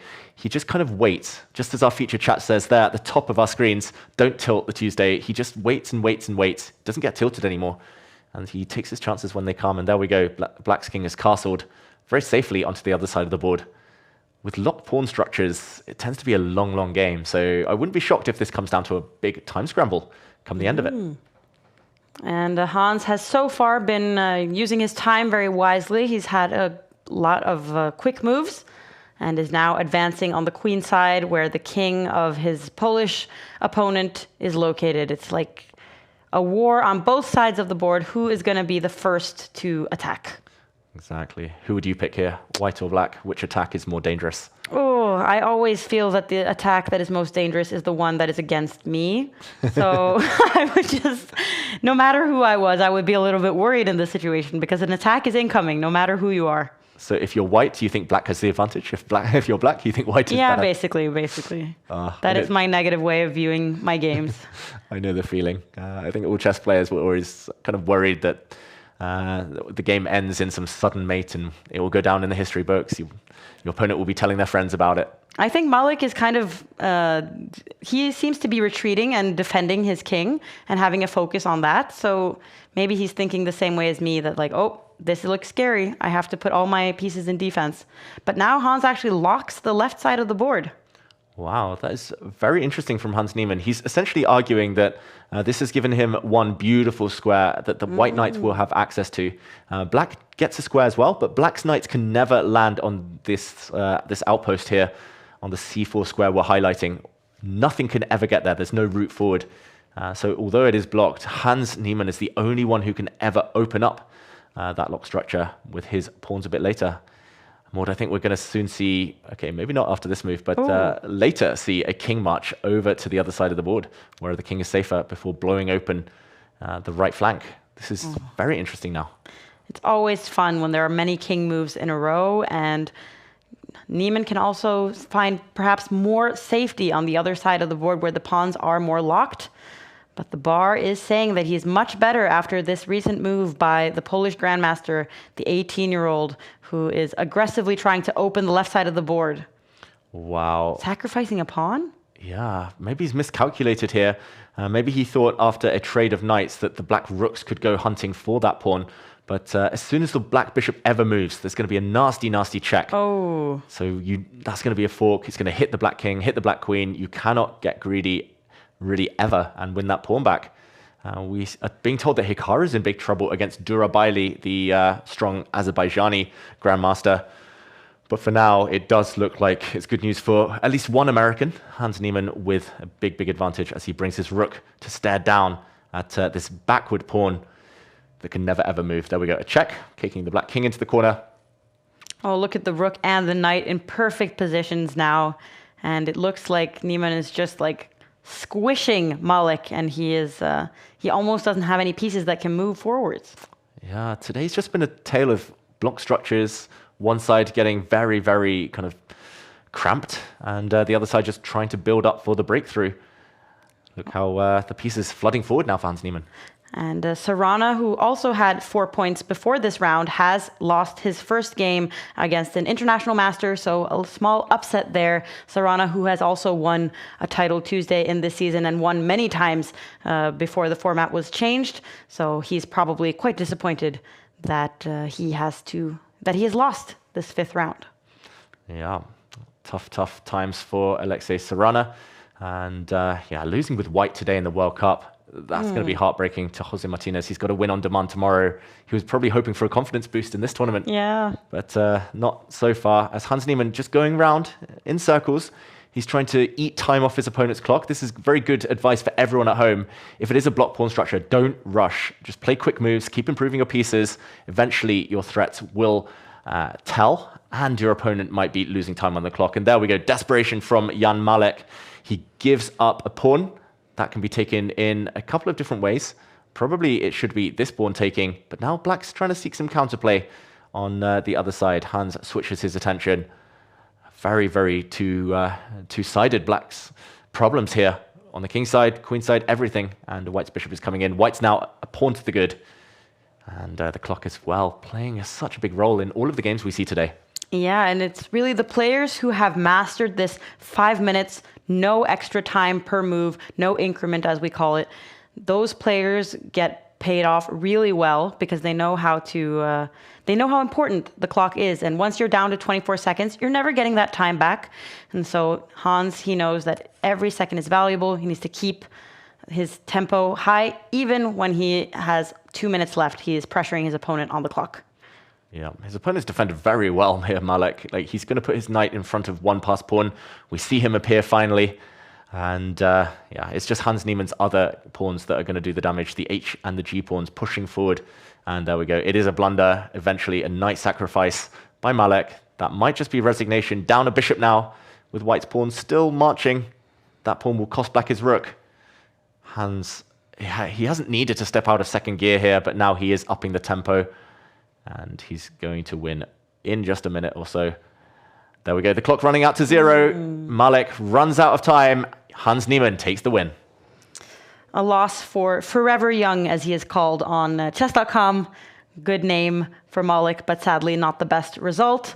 But still, he has 4 points. And here we see Hikaru has a minute left against Durabaili. And what do you think of this position, David? Ooh, it should be a draw now. Durabaili would never, ever lose this with 1 minute on his clock, but 20 seconds. Oh. Hikaru might try and flag. Black's now a pawn up, 2 versus 1. And Hikaru's messed it up. Now the black king is going to come. The black pawn is going to trade off. And this is a winning endgame because the white king is so far away. Oh. The black rook should have gone across the board. It's well known in these positions, but I just think he has no time, Durabaili. And now he might have to agree to a draw. There we go, rook trade. Hikaru bails out, gets the pawn. And it is peace at the end. But Hikaru is so close to winning on time. Durabaili so close to winning on position. Yeah, they're both disappointed from this result. So that means that Hikaru no longer has 5 points. Let's see how Magnus is doing. We just managed to see that he won his game. He was massively better. He had way more time. Magnus has now 5 points. He has an 100% score. He's very happy with that. And how many other players are going to have a perfect score? It's Niemann, Firouzja, Shimanov, and Yihan, the international master who was able to beat Sarana. So there's a lot of tough opponents, but not many people left on the perfect score yet. And Magnus is eating energy because he'll need it for the next half of the tournament. Yeah, that's clear. But 11 out of 11 still on the table. I wonder whether we can jump into Julian's song. It's a mad time scramble over there. They've both got seconds left. Look at this, 5 seconds versus 5 seconds. Julian has an extra rook. He's totally winning. Can he win in time? The pre-moves. He's got to remove the white rook, take it off, take the white pawn. He's going to be safe. He can't lose, but can he win? Can he deliver checkmate? Look at the clock. And he wins on time. Wow. Ah putain. Ah là là. Ah, je suis choqué. Oh là là. Oh là, j'ai vécu 10 000 émotions là. Oh là là, c'était horrible. Ah, putain, on a gagné. Wow. Well-deserved win there for Julian Song. Nice to catch the end of that game. He took down a very young opponent and someone rated very highly, 2750 on chess.com. Wow. It's so impressive to have like the reaction skills in these like final moments and how creative the players are when they're doing these pre-moves, trying to kind of sabotage the opponent's pre-moves by doing unexpected stuff. You really need some really good reaction time, so that was impressive. And they've already started the next round. He doesn't get a moment of break. He just manages to laugh and then bam, we're going to the next round. And Magnus is playing against Shimanov, both of them with 5 points. Exactly. Julian Song showing great reaction time in his game. Now we have to show great reaction time by getting back into the chess here in round 6. It's the King's Indian defense. That means that the black bishop sits in front of the black king. This is a very counter-attacking opening. You can pretty much pre-move the first few turns for black. And here we see Magnus go for what we call the same-ish variation. White putting the connect 4 pawns on light squares here. That's a rock-solid center. It's going to be hard to break down, but Shimanov's going to try and chip away at those pawns a bit later. Anyone wondering why bishop takes pawn is bad? That's because the black knight will jump out the way, and there will be a nasty queen check. And that pawn now moves out of the way. This is such a key game. They've faced each other many times, including famously when Magnus arrived 2.5 minutes late in the World Blitz Championship. That was against Shimanov. Oh, nice. And Shimanov, he has participated a lot in Title Tuesday, and he's actually doing quite well in the total overall standings because he has a 7th place and a 5th place. So he's gotten some points. He has 5 points. He's one of the players who perhaps most desperately needs a really good result to climb into the top 10 and really be in contention to qualify for the Esports World Cup. So this is important for him, and he has this opportunity now. He has 30 seconds more than Magnus on the clock out of the opening. It's a good start. Very good start. And the eval bar says it's been a good opening here for black. Normally computers like white's structure. They love this far advanced pawn. But Magnus, what's he doing there? He just brought his bishop forward, to this square. Then he's just retreated it back where it came from. Magnus losing a full tempo there, and this bishop gets in the way of his knight. It feels like Magnus not playing the best moves in the opening, now bringing his knight to the edge of the board. Wow, offering it to be traded. This is huge commitment from the world number 1. He's doubled his own pawns with that little transaction. Now he can push back the black knight from the center, but that would come at the cost of weakening his structure even more. He castles. And I'm going to say this is very, very risky stuff. Shimanov is a very, very dangerous attacker when given the opportunity. So Magnus has basically invited him forward. There we go, pawn pushes. Magnus's king is going to haunt him for the rest of this game. If Magnus can keep control, maybe it won't be the end of the world. But I do fear for him. Shimanov has got to be very happy with the outcome here. Oh, wow. Maybe he's seeking revenge because Magnus did win that game when he came really late to the game, right? Even though he only had like 30 seconds left. He did. I think his opponent was slightly put off, slightly disturbed by that. Probably the cameras as well there, just locking in on the dramatic moment. But Shimanov, he still has an extra few seconds here, but the position, yeah, he's got everything you want when you play this opening. You've got active squares, active knights, weak opposition king. The black queen can come forward later on. Probably not yet. It might get trapped there, but it might try and jump. This is very, very dynamic stuff. What do you think Magnus thinks about this position? Let's try to hear what he says. This I was initially not convinced by. It's called... He seems to be taking it very chill. Yeah.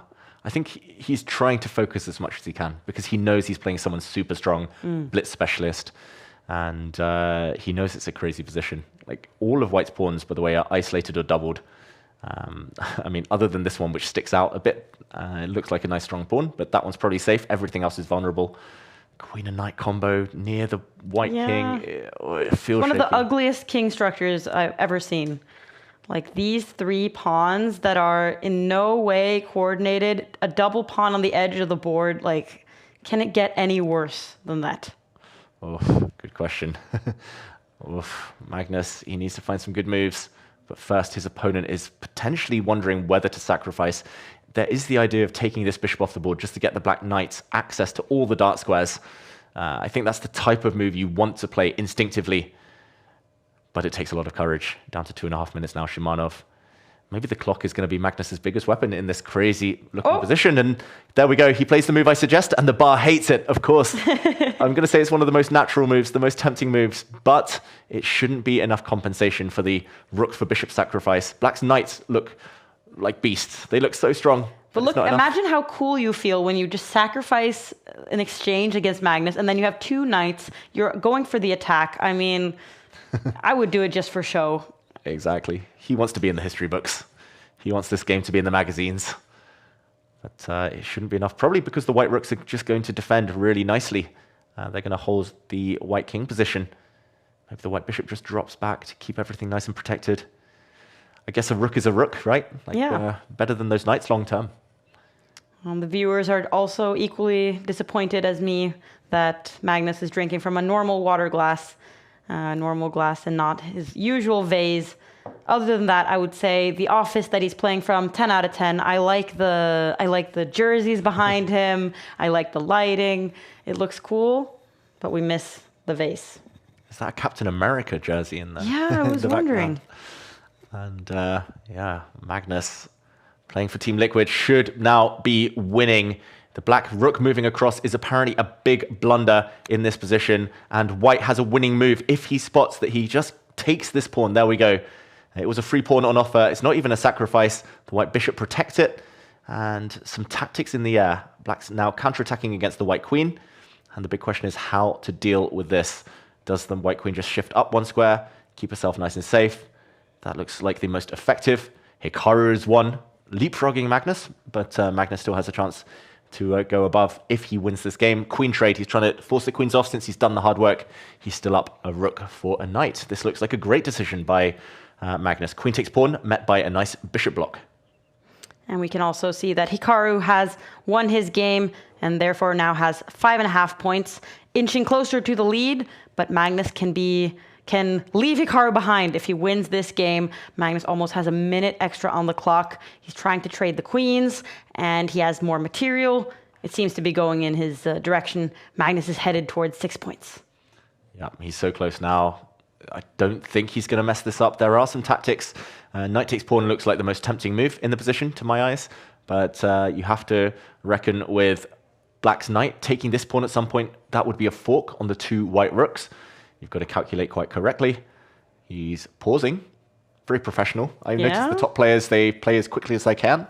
As soon as calculation comes into the mix, they slow down.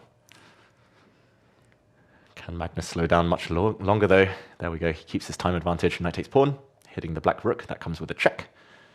So the black rook has to move. And what to do now? Wow, Magnus sidesteps with his own rook, hitting this black knight. Counterattack. That looks very, very strong. That black knight, if it moves, will drop the pawn on the edge of the board with a check. So Magnus does trade off those pieces. He's getting closer now. He brings his rook up, again hitting the knight, hitting this pawn.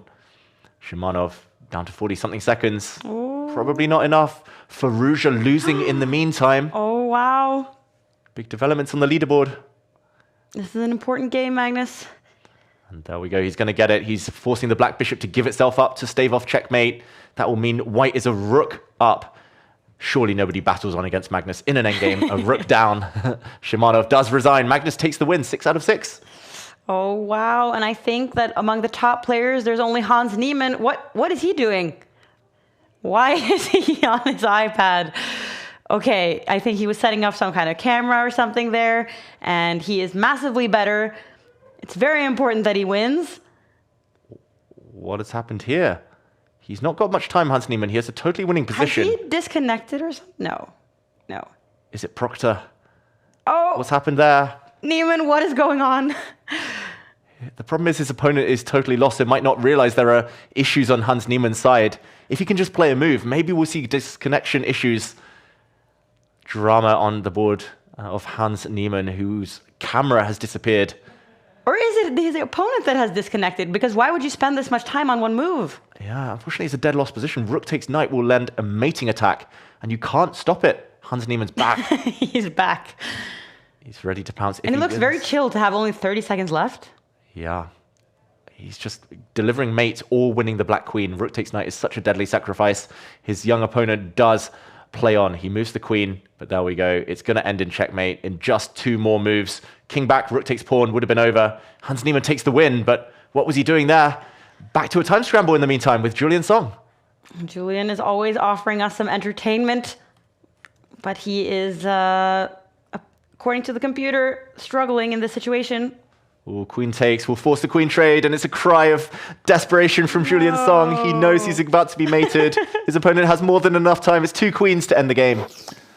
Ah, je suis dégoûté, j'y ai tellement cru. À un moment, je l'ai retourné, là. Ah, c'est pas... Ah là là là là, il a bien joué, putain. La la la la, that means oh no in French. He said bien joué, so well played to his opponent. Yeah. But he knows he was close. I think just the clock disturbed him in that game, put him off. Oh well, so close. You can't win every time scramble. But some of our players have won every game, and it's Magnus, it's Niemann, and it's Fiorito, who just beat Alireza Firouzja in an incredible upset. It's going to be very exciting. Do you think we're going to have Magnus against Hans now? Does it make sense with the colors? Oh, they both had white in this last game. They'll both do black in the next one.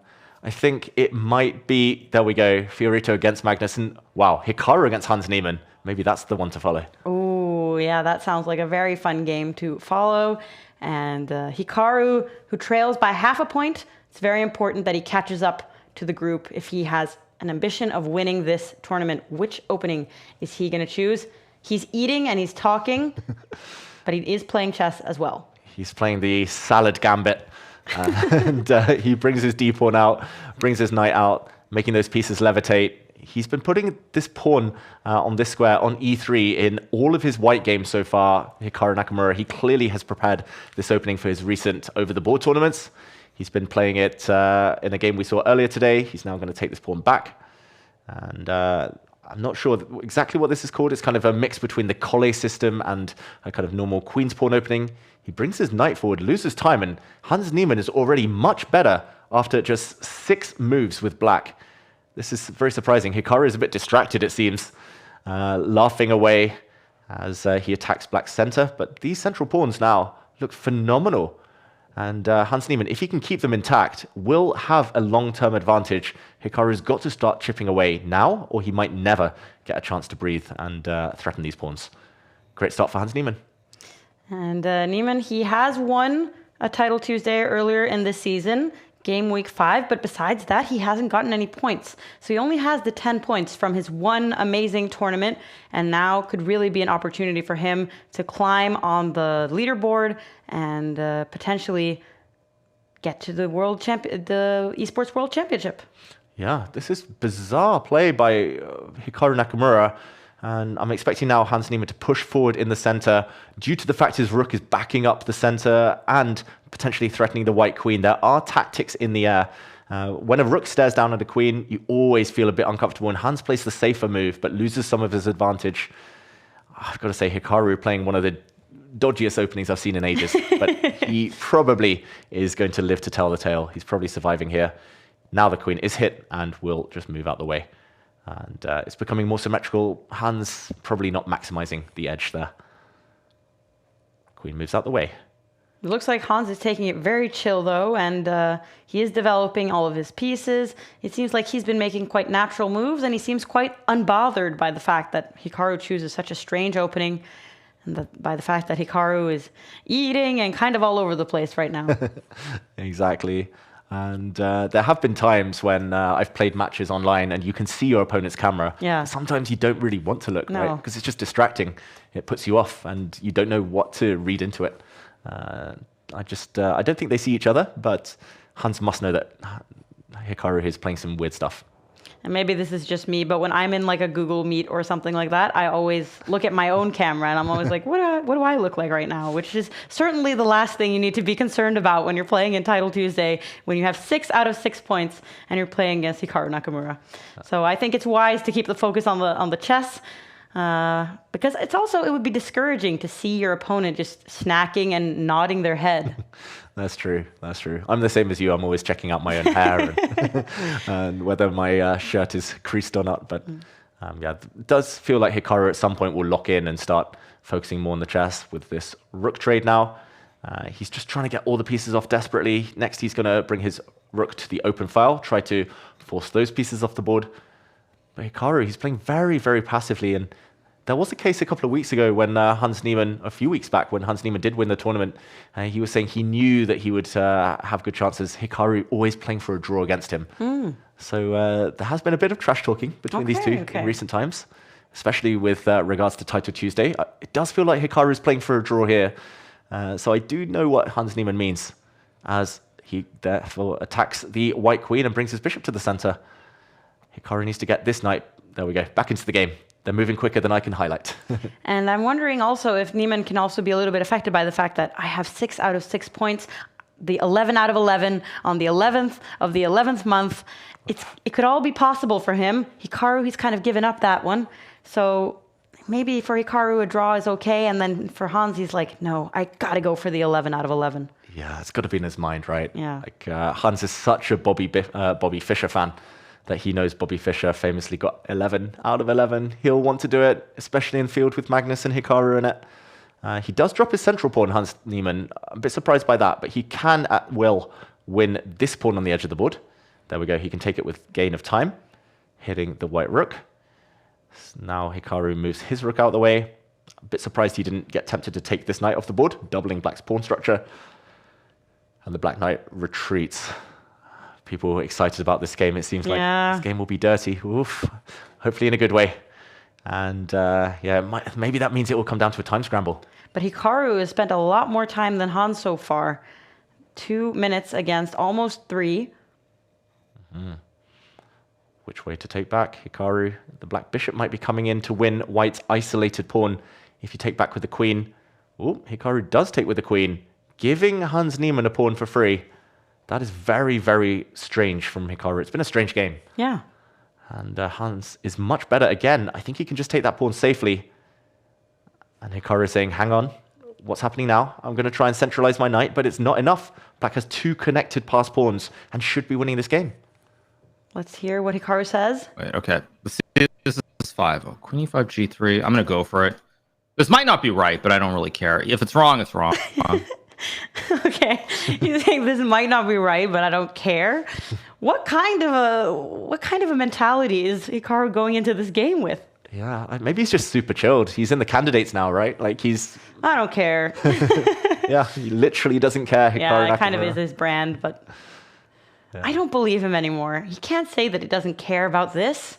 Exactly. Of course you care about this. This is one of your rivals in the Title Tuesday, and you don't want Hans to win. Mm-hmm. A big rival in American chess circles now. And look at Hikaru dancing to the music. The calm before the storm, or was it the calm before the sandstorm, apparently? Hikaru was listening to that earlier. He wins the pawn back, though. He capitalized on a mistake from Hans Niemann. This knight is only defended once by the black bishop. It's attacked twice. So Hikaru will win his pawn back. We might be headed towards a drawish endgame, but it's Hans Niemann with more time on the clock. Hans will not feature in the candidates. He will not feature in the World Championship cycle. He didn't make it there, but Hikaru will. Hikaru, can he save this game now? Looking confident, dancing away. Pawn takes knight will be met by bishop takes knight. And we're heading towards a draw. Okay, Hans Niemann makes it more complicated. I was wondering about this as well. Threatening some sneaky checkmating attacks. Queen takes pawn on the air. How to defend against that? The clock is getting desperate now for Hikaru Nakamura. It's getting to that moment in the game where you have to accelerate. And queen takes pawn was threatened, but he drops back his knight. Anything could still happen. Really don't like a4 somehow, but rook d8, rook d8, or rook d8, rook d8, queen e1, b5, knight d2. He is not talking as a person who has less than a minute left on his clock. He's like doing long calculations and explaining them. What is Hikaru doing? He doesn't have time for this. Yeah, he doesn't have time, but he has found a way to win a pawn. And now he's up one pawn. He gives it back. It's a dead level endgame. Wow, Hikaru Nakamura, he has found a way towards a draw. I don't think Hans Niemann's going to be able to flag him. 49 seconds is enough in such a dead drawn position. We'll see the position repeat itself. White can move the bishop back and forth forever. And there we go. It is a draw, opposite color bishops. These two players cancel each other out. Hans Niemann can no longer get 100%. Wow, and the only one that I think that can be able to have a perfect result then is Magnus, who is bishop f6. Currently Knight c4. more than a minute up on the clock, is much better according to the computer, and seems very chill in his analysis of this game. Yeah, he had a big advantage when we jumped in. He still has an advantage, Magnus. It's because he has two pieces for a rook. Knight and bishop are worth more than just a rook, and both sides have a lot of pawns. It's now level on pawns, 3 versus 3. The knight is jumping, and there we go. White blunders into a fork. Magnus stretches, takes the win. Joaquin Fiorito is out of the 100% club. Magnus is the only one left. Ooh, Magnus alone with 7 points, alone in the lead, ahead of Hans and Hikaru. And we can see Firouzja, who lost against Magnus's opponent that he just beat, is currently trying to get his revenge, climb back up into the top positions on the leaderboard. Mm-hmm. He should be winning as long as he keeps one pawn left, Alireza Firouzja. It's rook versus knight, 2 pawns each. As long as black keeps one pawn, a potential future queen, he should be winning. But if Reza Mahdavi can trade off all the remaining pawns, rook versus knight in a pure endgame is a draw. The clock, though, tells the whole story. Mahdavi resigns Firouzja too fast. And that means that Firouzja does get to 6 points, which brings him up into the top 10. But at the very top, we have Magnus alone, 7 points, closely followed by Hans Niemann, only half a point behind. Means that Hans, he can catch up if he wins against Magnus. But let's follow another time scramble with Julian. He's in this every single game. He loves to play life on the edge here. He's totally winning. He has a queen versus a bishop and a rook. He's moving forward his pawns. He gives up one of the pawns. 4 seconds against 3 seconds. He slowed his opponent down there. It's a check. Take the rook. Take the rook. Now all he needs to do is promote again. Can he deliver checkmate? He's got 1 second left. Checkmate. Yes, putain de sa mère. Ah là là, comment je l'ai maté sauvagement ce bâtard. Ah merde, putain. Ah là là. Ah putain, on est bien là. Ah là, on est bien là. Oh là là, c'était sauvage. Oh là là. That's a lot of reactions from Julian, who is very happy that he manages to pull off a checkmate with less than a second left on his clock. I mean, he has bigger reactions to winning these games than these top players that are beating lifelong rivals. So I'm happy to see that it means that much to him to do well in his first Title Tuesday tournament. And look at the matchup we are getting in the next round. It's Magnus Carlsen versus Hans Niemann. This is going to be a good one. This is going to be spicy. It's a game that we've seen a little bit in recent times, still not so much. Of course, they didn't play each other for a few years, but now to decide Title Tuesday, it feels like the winner here will be the favorite for the rest of the event. This is the final game as well before the second break. Momentum will be on the side of whoever wins. Magnus plays the 4 knights. This has a very drawish reputation. Still a lot of life left, but Magnus is going to trade off some pawns, bring his bishop out. Next, he's going to bring his queen out and try to take this knight, try to wreck the black pawn structure. Magnus is playing a safe-ish opening. Do you think it's more important to him to win the entire Title Tuesday than it is to get the perfect 11 out of 11? Oof. Kind of depending on the situation that he's playing as Hans. Is he a little bit like, ooh? Yeah, I think this opening has shown that Magnus just wants the tournament victory. Yeah. He's half a point ahead, and he knows that he'll stay half a point ahead with a draw, at least of Hans Niemann. Maybe others will make up some ground. But yeah, this opening has a very drawish reputation. Often opposite color bishops, the black bishop will come and trade itself off for the knight later on. And yeah, it's just whether Hans can hold his nerve here.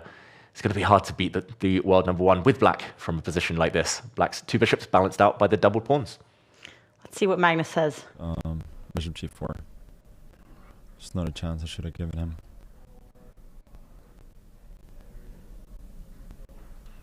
Oof.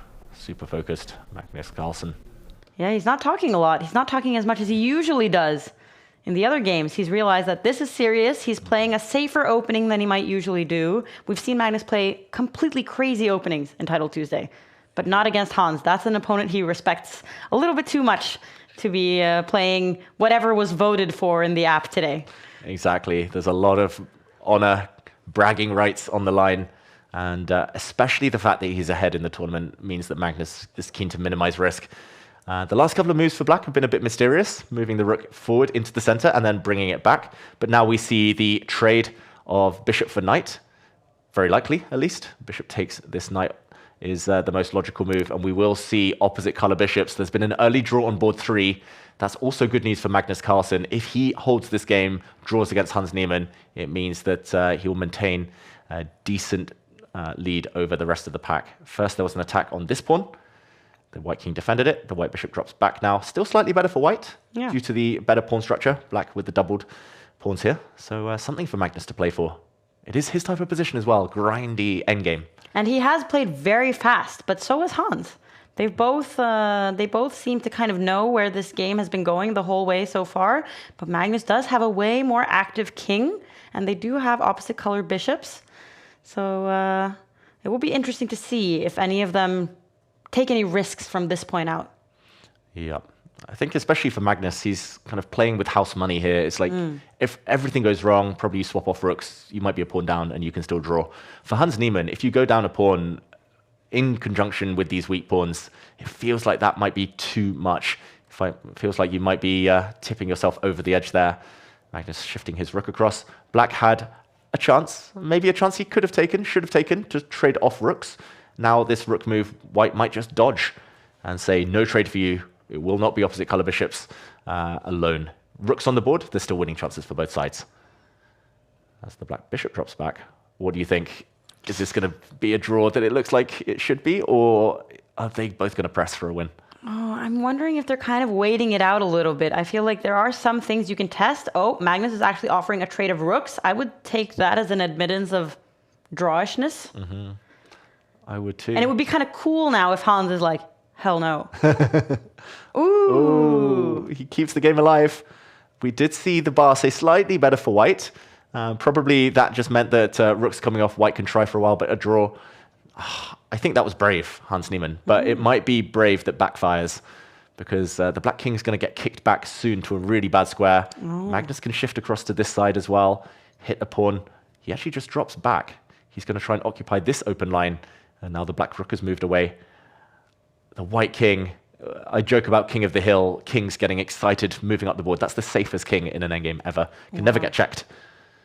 So active as well. Oh, yeah, that is a good point. It's like a king on an outpost. Yeah. If you could turn it into a knight, just for a move or two, it would be even better. But still pretty good, that king. I'm trying to read Magnus's expression because he's played quite fast, but he's been kind of eating and not saying so much during this game. It seems like he's been really focused. Seems a bit passive. Bishop c8 maybe. Bishop d7. Wants to bring his bishop round. He's talking about bringing his bishop now to c8 to start dislodging the black rook. It's very shaky for Hans Niemann, who's kind of only defending with his rook right now. That's the only active piece. The other two are very, very tied up, holding pawns, but still should be fine, since black's rook doesn't allow the white rook to get into the game. Just as I say that, commentator's curse, Magnus is suddenly much better. He's forced the pawns to dart squares. This is good endgame technique. On dart squares, they're easily blockaded, and they also block in black's bishop. Black's bishop has no good stable outposts. The white bishop does, and it's massively better now for Magnus Carlsen. Still not obvious, but he trades rooks. He's going to try and run with his king later on towards the black pawns. Oh. And Hans keeps the rooks on the board, but that does mean that that rook is kind of malplaced a little bit, like on the side of the board there. It's very stuck, right? Yeah. It's got no good squares to go to. I'm expecting Magnus to drop his bishop back in the near future and then try to kind of slide over and just lock in the black rook. Hans pushes a pawn. Magnus now is massively better on the eval bar, almost winning. He pushes his pawn forward again. This is typical Magnus Carlsen. He loves putting a pawn as close to promotion as possible. And watch that pawn become a new queen. Magnus's pawns usually do queen in endgames.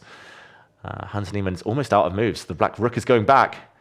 But now the bishop can slide forward to defend a pawn. And the white rook will be released to go pawn hunting. Magnus is on the brink of winning in what looked like a dead-drawn endgame. And it doesn't seem like his reaction has been changing that much. It doesn't seem like he's not at Julian levels of reactions yet. Yeah, he could learn a few things from Julian Song. I think Magnus might be #1 at chess, but Julian #1 at celebrations. As we see Magnus spend some of his time advantage. Hans Niemann hasn't done much wrong. Like, I can't fault a single one of Hans's moves, but somehow it's got from slightly worse to much worse to almost dead loss now. This is so hard when you play Magnus Carlsen in an endgame. You can kind of see it in Hans's face as well. The energy, the usual passion and anger that drives him isn't there. As the white rook comes in, Magnus hunting down the black bishop, which is actually almost trapped. That is classy, classy play by Magnus Carlsen. That bishop lacks squares. If it drops back in either direction, the white rook will come down to the 7th rank. If white can win this pawn, it's just game over. That white pawn will promote. And I think the bishop just has to sit and defend it. Magnus might keep threatening that bishop, though. He can even sacrifice his rook for the bishop if that means the white pawn goes through. Also, ideas of the bishop dropping back, pawns hanging. That's a strange move, allowing the white rook to slide across now. Magnus Carlsen is going to dislodge that bishop. He's going to take a pawn, and he's about to make a new queen. So close to victory now. Wow. And Magnus is still keeping his calm. The clocks have approached each other a lot. Magnus only has now about 30 seconds more than Hans, but at a certain point he was up by more than a minute. So he's invested some time, but it seems like Hans is now starting to realize that this position is very good for Magnus. Yeah, it's almost automatic as well for Magnus now. You just move your rook out the way, you push your pawn, and there we go. Hans Niemann doesn't want to suffer. He resigns. Magnus, 8 out of 8. So we are in a great position, 8 out of 8. Let's look at Hikaru's game. Yes, let's look at Hikaru's game, says Magnus, and let's look at how that is going. Looks like Hikaru is winning according to the eval bar at the top, but it's very closed off. How are the players even going to approach each other in this game? Yeah, it's very blocked right now, and Hikaru's actually material down.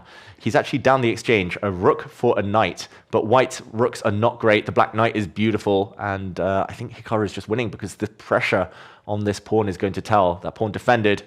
Hikaru tries to break forward in the center. Now he swaps queens to get the pawns. Will he keep grabbing now, or will he give a check? He's trying to force it through, and suddenly it's turned around. Hikaru's worse. There's ideas of bishop takes pawn that Andrew Tang just missed to push the h-pawn forward. Hikaru realizes and runs back. That was a golden opportunity for Andrew Tang, and 18 seconds versus 18 seconds. Anything could still happen, even if Hikaru should have the better chances. Pawn pushing forward. Andrew Tang is the fastest man in the West. We know that. And Hikaru's blundered. He's trapped his own knight. He's relying on knight takes bishop. But after the king takes, the white pieces trap the black knight. And now it's rook versus knight. It's a winning position for Andrew Tang.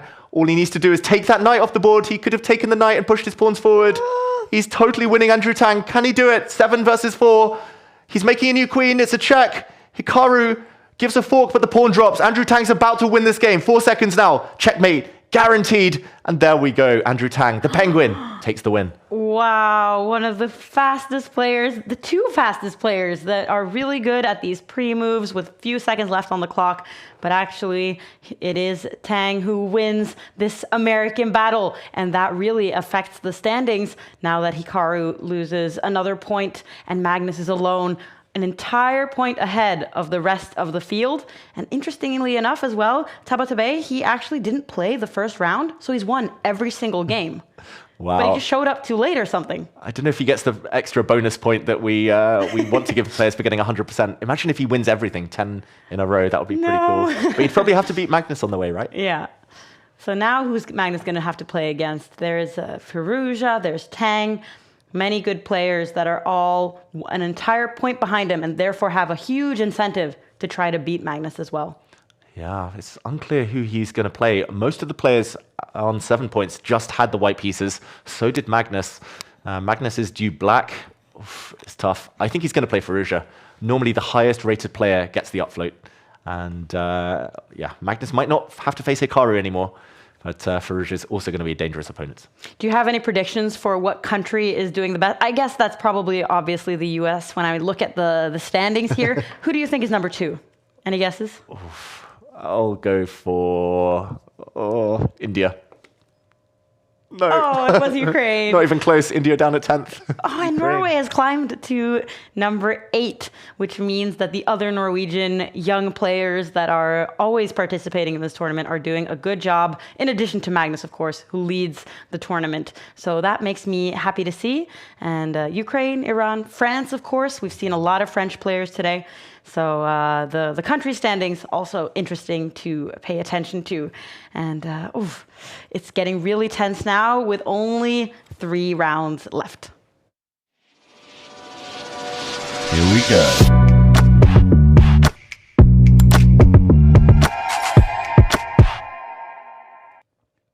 And we've had some different highlights today, but my personal favorite so far has been looking at Julian's reactions, and we can take a look at some of those replays.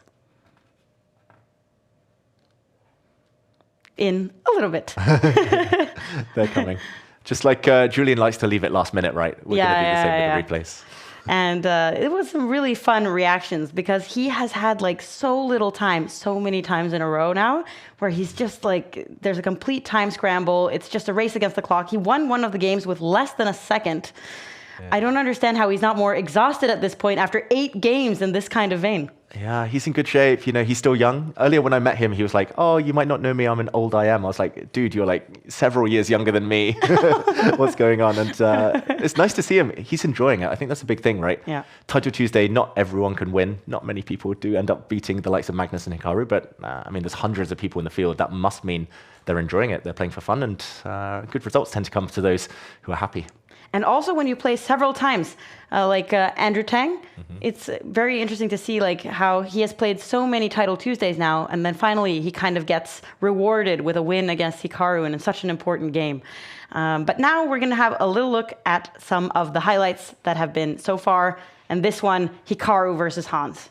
Yeah, and what a game this could have been. It was Hikaru taking big risks early on. A bit of a dodgy opening from Hikaru Nakamura. He lost a pawn at some point. He was actually a pawn down until this mistake from Hans Niemann, allowing the white knight to jump forward and capture. There we go, a counterattack against the black knight. Hans Niemann, probably, we see his reaction there on the camera, realizing the advantage had disappeared. And this could have been very important at the top of the standings. Hans Niemann was on 100%, but ultimately had to settle for a draw. And I don't think either player was happy about that result. And here we see some of the players that are getting ready for their last 3 rounds. We have Anna Kramling, Hans Niemann, Julian Song, Magnus Carlsen. These are 4 of the biggest names in chess. They literally are, right? Some of the biggest streamers, some of the best players. Hans Niemann, yeah, he's maybe world champion potential someday. Magnus is now doing a Hikaru and eating. But yeah, nice to see everyone getting in on the act, showing how big Title Tuesday is becoming. This is still the first split, the autumn split, towards the end of it now, but everyone getting in and having some fun. And a lot of them are talking to the cameras, but one person I'm noticing is not streaming is Hans. He's been completely quiet and he's just playing kind of for himself. It shows how seriously he's taking it. And he streams quite a lot. So the fact is that today his focus is on performing well. And he does have now 7 points chasing Magnus. Let's get ready for some more action. Oh, he should have focused earlier maybe because he did let his advantage slip, but he's winning again suddenly, Hikaru Nakamura. And it's all to do with a skewer along this line. But nope, he's dropped the advantage back. Sees his opponent give up a rook, and there we go. Hikaru wins. Oh, Alireza, he's let his opponent back in. Has he? If queen takes queen, knight takes rook is a check. Oh. And black will take back the queen next, having profited. 4 seconds against 3 seconds. He slowed his opponent down there. It's a check. Take the rook. Take the rook. Now all he needs to do is promote again. Can he deliver checkmate? He's got 1 second left. Checkmate. Yes! Ah là là, comment je l'ai maté sauvage mort ce...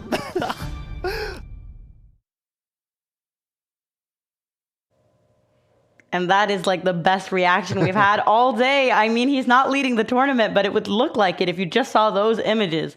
So it really means a lot to Julien, who's playing for the first time today and in our Take studio or in the neighboring room.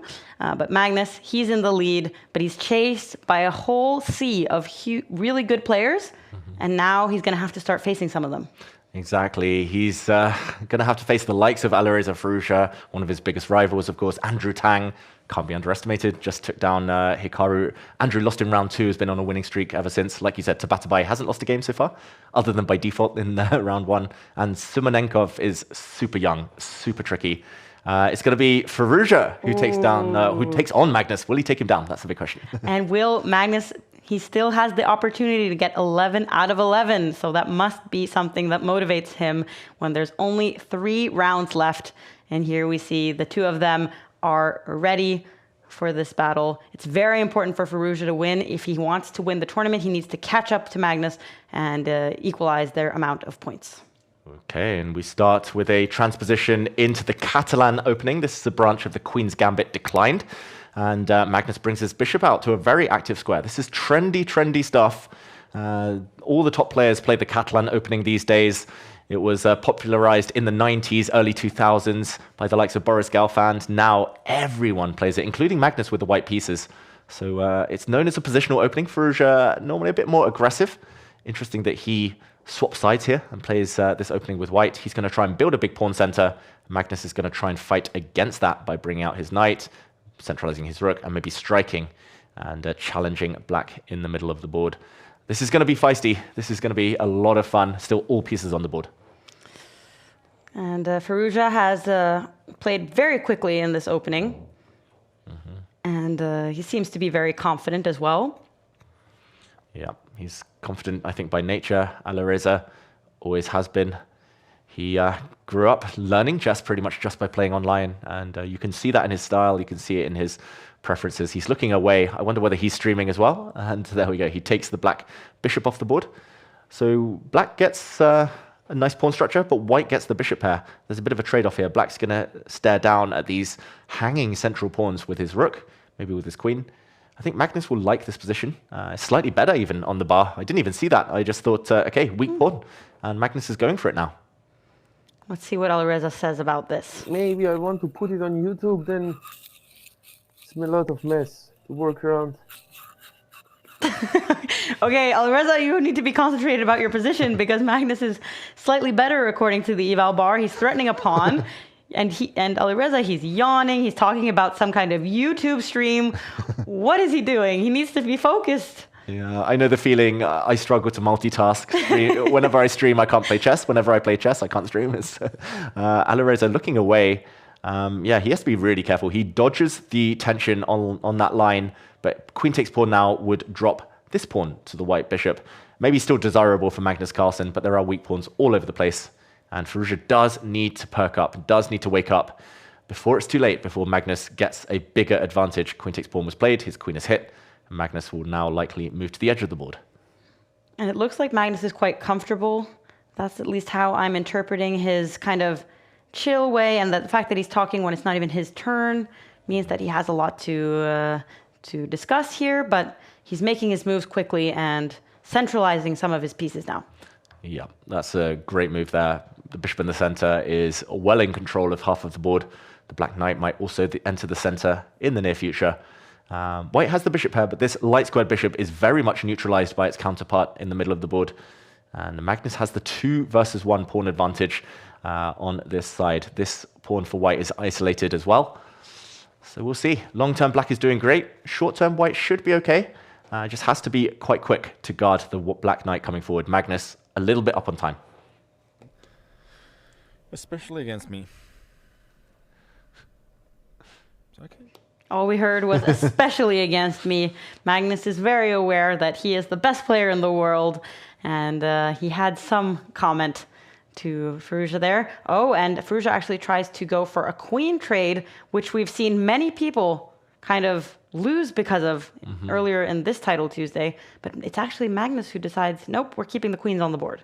Yeah, maybe that's what he was saying. That's brave to try and go into an endgame, especially against me. Like positions that are playable for others. Like if Firouzja's playing me, swapping the queens is probably a good idea. If he's playing against Magnus, maybe it's a terrible idea. The top players, they play the best moves, or they try to, but they also try and play moves that the opponents find uncomfortable. So very interesting insight into Magnus's mind. The white bishop, we've seen so many bishops sitting on this square in the round today. It's a really bad piece, but it's out of harm's way for now. And Magnus is going to start jumping with his knights towards the other flank. Whoa, look at these weird bishops. It's as if they forgot to develop. It's as if he's playing freestyle chess here. It's the worst bishop pair I've ever seen. Big statement. Twins. I agree. Oh, those poor twins. They can't get out. And look at all of Magnus' pieces in comparison. They're in the middle of the board. They have places to go. And he has an extra pawn on the left side of the board, which maybe he can use to potentially create some passed pawn. It feels like Magnus has a lot of different ideas he can use here, while Firouzja kind of has to respond to those ideas. Yeah. And that's never the most fun way to play. And there we go. There was a knight trade. I'm very surprised Magnus allowed that trade on white's terms. And although white does have doubled pawns now, that's a very important tempo that Firouzja gets to develop his bishops. I'm expecting him to push this pawn forward in the near future, and white's dark squared bishop might actually come to life on the longish diagonal here. And there we go. He does push his pawn forward. This is a very nice move to protect the white king as well on the diagonal. And suddenly, Magnus, look at that face, doesn't look so happy anymore. Decided. That's annoying. Like, this knight is... Sorry, not this knight, but this mouse is so sensitive. Did he do a mouse slip? Is that what he was just admitting? That's so annoying. The mouse is so sensitive?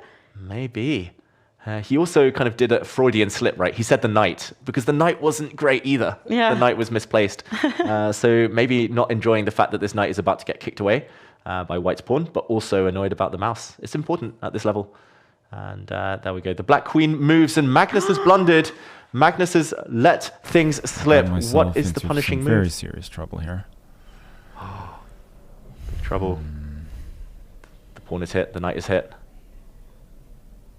What can Magnus do? Yeah, I've gotten outplayed. It's as simple as that.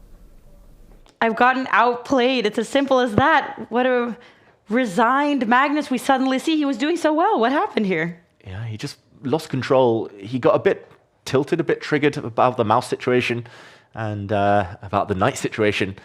If he goes back with his knight, which is the only safe square for that piece, then the white queen is going to come up 2 squares, offer a queen trade, and it's going to be very difficult for black to hold the balance there. Firouzja looks so locked in. It feels like a lifetime ago that Firouzja was looking off to the side, talking about YouTube. Yeah. Now look at him. It's time to concentrate, he says. He locks in. He smells blood. Magnus has given up a knight in the meantime. He's got a couple of pawns in return, but they're so far away from marching. It's more about the white king, potentially vulnerable on the back rank. Magnus also has gone quiet now. He's kind of concentrating. Less than a minute left. Ooh, he's desperately trying to force a draw now, Magnus, but that will not be agreed to. Winning position for Alireza Firouzja. Magnus is pieces just don't coordinate. The black rook is so passive, and black's pawns are not anywhere at all. All it will take at some point is for the white queen to go and kick away the black rook from the blockade. Oh, but apparently lets it slip. Alireza Firouzja, he went too fast with his pawn. He put it on a vulnerable square. And now, can Magnus save himself by taking this pawn off the board? He does. He's back in the game. Oh, and Niemann has gotten a comeback, so he has 8 points now. Could catch up to Magnus if Magnus loses. Magnus is still not totally in the clear. Firouzja still has an extra bishop. They're both down to a minute left on the clock. Wow. 7.5 points, I mean, to Niemann. Yeah, and still a crazy position where anything can happen, especially with the clock situation. Magnus has 2 pawns for the bishop right now, so he's down on material, but the white king is also open. The white pawn in the center is isolated and vulnerable. Magnus is saying, you can repeat, you can draw if you want. I don't care about my 100% anymore. I just want to survive in this game. And moment of truth, will Alireza continue checking? Nope, he brings his queen up. But be careful, Alireza, you're 10 seconds down and counting. But he's so good in these final seconds. Do you think he's better than Magnus, even with this clock situation? I think normally, but it's such an easy position to play with black, right? You just give checks. And look, black's better already. He's starting to pick off the white pawns. Firouzja wincing there. He's getting checked all over the place. And Magnus now has 3 pawns for the bishop. He's no longer material down. Firouzja needs to get out of here. Magnus, is he going to play? No, he doesn't take the draw. He doesn't repeat. He's playing for the win. The day. Queen f3. Wants to get his queen to the square. He's trying to bring it in. 4. Yeah, but I'm never getting mated here, am I? Bold statement from Magnus. Bold statement. He says that he's never going to be checkmated, and he keeps playing, trades off some pawns. Now it's Magnus who has some passed pawns that he can try to get to the other side of the board. Ooh. 4 pawns against the bishop. Wow, Magnus is a huge favorite now. He just needs to get the queens off, and the 4 pawns will overwhelm the bishop. A bishop can stop 2 or 3, but not all 4. And look at this, Magnus has got the queens off. He just needs to push them all in tandem, not to rush forward. Use the king.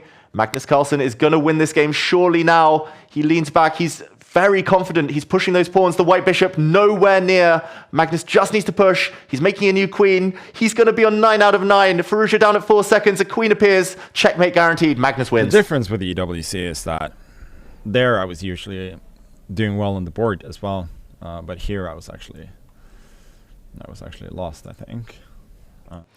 No, he thought he was lost, but he did manage to win. Alireza Firouzja looks quite shocked at what happened, because that was a game that was quite the roller coaster. And Magnus alone in the lead. He's up by 1.5 points with 2 rounds to go. I mean, this is the dream situation for Magnus, and he still has the possibility to get 11 out of 11. Like, I think we were just joking about it right before the tournament. We were just saying it happens to be the 11th of November.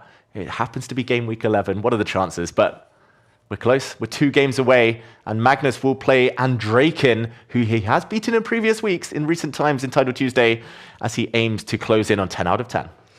Ooh, but that's a tough opponent, and an opponent that really needs to beat Magnus to be able to not even catch up, but at least make the distance a bit smaller.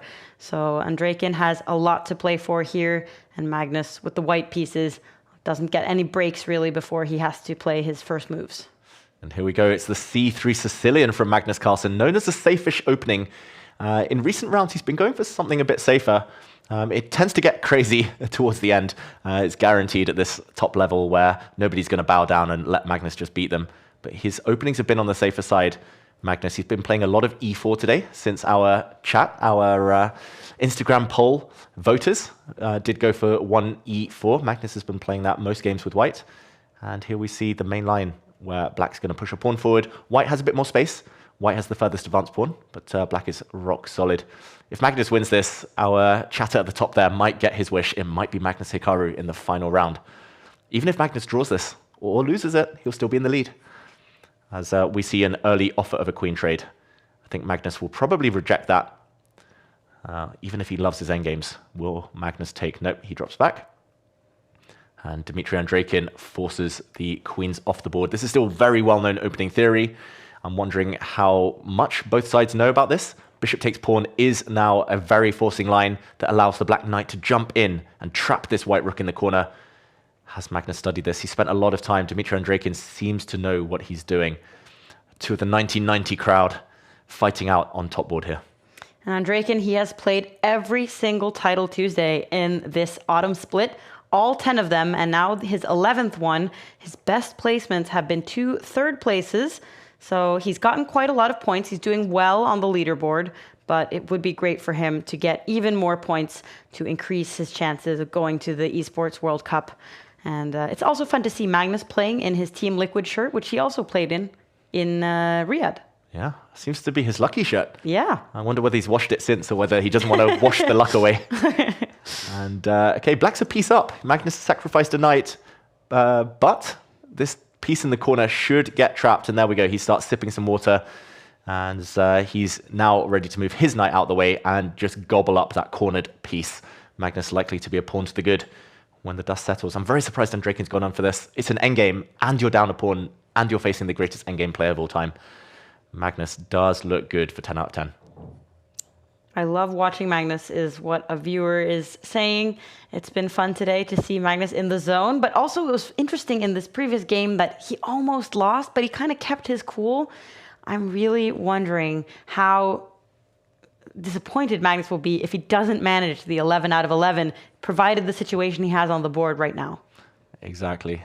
And I know some new fathers who talk about brain fog. Once they get a kid, it goes all foggy. But Magnus, he's a new dad, and he seems to keep winning still. Now, big hit on his bishop. I don't think White wants to allow this bishop to be captured. Maybe this pawn is going to drop either way. So I'm expecting maybe Magnus, there we go, to go grab a pawn in the process. Not the best move according to the engine. The eval bar saying slightly better only now for Magnus, but very, very sensible. Risk-free. For Magnus Carlsen right now. He's a pawn up, and even if he drops back this extra pawn, he shouldn't be in too much danger. It's up to Dmitry Andreikin to try and equalize this game. It's not going to be easy, and nice to see, like you said, that Andreikin's played every single week. Consistency is important in life and chess. Yeah, and especially for the total standings, because even you have to try to collect as many good placements as possible. Your 8 best placements in the 13 weeks that make up a split. And Andreikin certainly has he's used all of his chances to get as many good placements as possible. Magnus, who has won the tournament twice and is the only one to have done so, naturally then leads. But it's also important to try to participate every single time to get as many points as possible. Yep.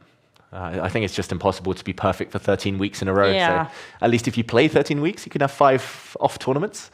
You can have 5 subpar performances and still rack up some big points, qualify for the EWC. We heard Bortnik say it was his dream, and I think a lot of players dreaming of already getting to next year's edition, where there's huge money on the line, as well as a lot of excitement, lots of bright lights at that tournament. Bishop trade offered. I think Andreikin will probably have to take that piece.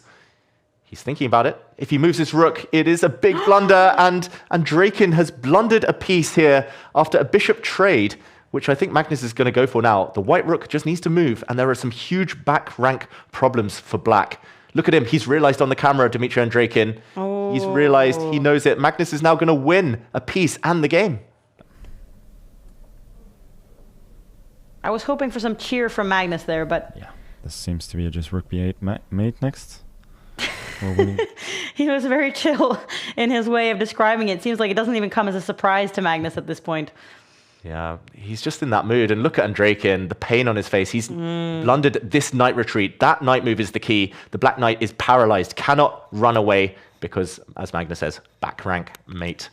That is a nasty sting in the tail. Tactics all working in white's favor. And one of the 2 white pieces will now just pick up this knight. This should be it. Knight takes knight is the cleanest. And he'll just drop back his other knight, break the pin. He's going to defend his rook. The other knight is free now to move. And that will surely lead to resignation. A whole minor piece up. And Magnus, 10 out of 10. He's 1 game away from a historic full house. 11 out of 11. Andreikin resigning. And it really motivates me to see that even the best players in the world can mess up back rank mates and kind of step into those kinds of tactics. But Magnus seems to be very chill. And let's jump into the game where it's Jan-Krzysztof Duda who has actually caught up to the field after a quite disappointing start from him. And we've got Hans Niemann, who's got a lot more time on the clock, but a way worse position according to the bar. Okay, very interesting here. White has a lot more material, but black does have some big threats. Rook takes pawn is in the air, be careful. Duda needs to dodge that because of the black bishop's stare down against the white king. The white king does jump off the diagonal. He is the exchange down though, Hans Niemann, rook for bishop. And if white is able to dodge any checkmating ideas, white will switch the attack onto the black king. The rook will slide across, and there's serious pressure along this open line. Hans doesn't look so optimistic, runs back with his rook, and okay, that's the beginning of the end. If you have to go back when you're attacking, it never tends to work out. And Niemann, doesn't matter that he has 2 minutes on the clock. He seems quite upset. Yeah, it was such a good tournament for Hans until he ran into that endgame against Magnus. Unfortunately, getting ground down there, he's lost a bit of momentum. He almost got the win against Hikaru as well.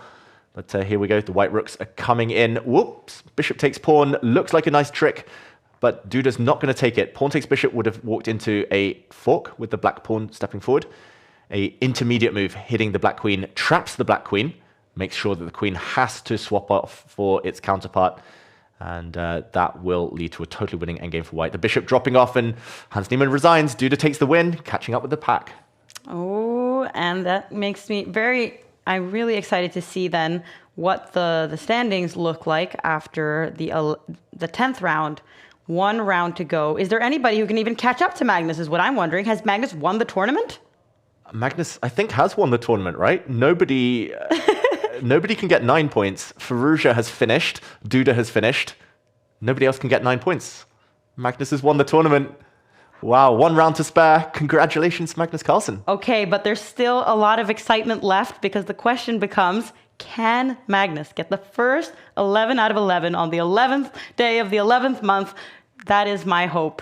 And that is what we should all be rooting for. But who is he going to play against? He's played against so many of these top guys. Maybe Duda, he hasn't played against him? He hasn't played Duda. I think that unless someone on the 7.5 pack wins, that could be Bortnik or Samonenkov. But maybe we jump in to see whether any of these players could catch up with Magnus right now. Yeah, it feels odd congratulating him, right? Because I don't think he even cares about the tournament victory anymore. He wants 11 out of 11. He wants perfection, and it's an all-Ukraine clash here. One of these two could play Magnus in the last round. We know how much the points mean to Bortnik, who wants to be at the EWC next year, but it does look like a difficult task ahead. 34 seconds versus 20. Samonenkov was one of the stars of Ukraine's European gold medals at the team championship recently, but he has just blundered. The white bishop trading off for the black bishop, and it's all about this b-pawn. Bortnik's got such an easy next few moves. For black, is no easy turns next. And that could be very important for Bortnik, who currently has 7.5 points. With 8.5, he'll really be entering the top 10 and in contention for a lot of points.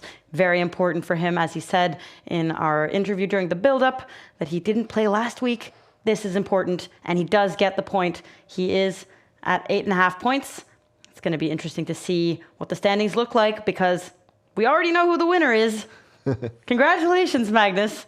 But can you do the even more incredible thing of winning every single game today? That would just be amazing. And Bortnik suddenly finds himself in 3rd place.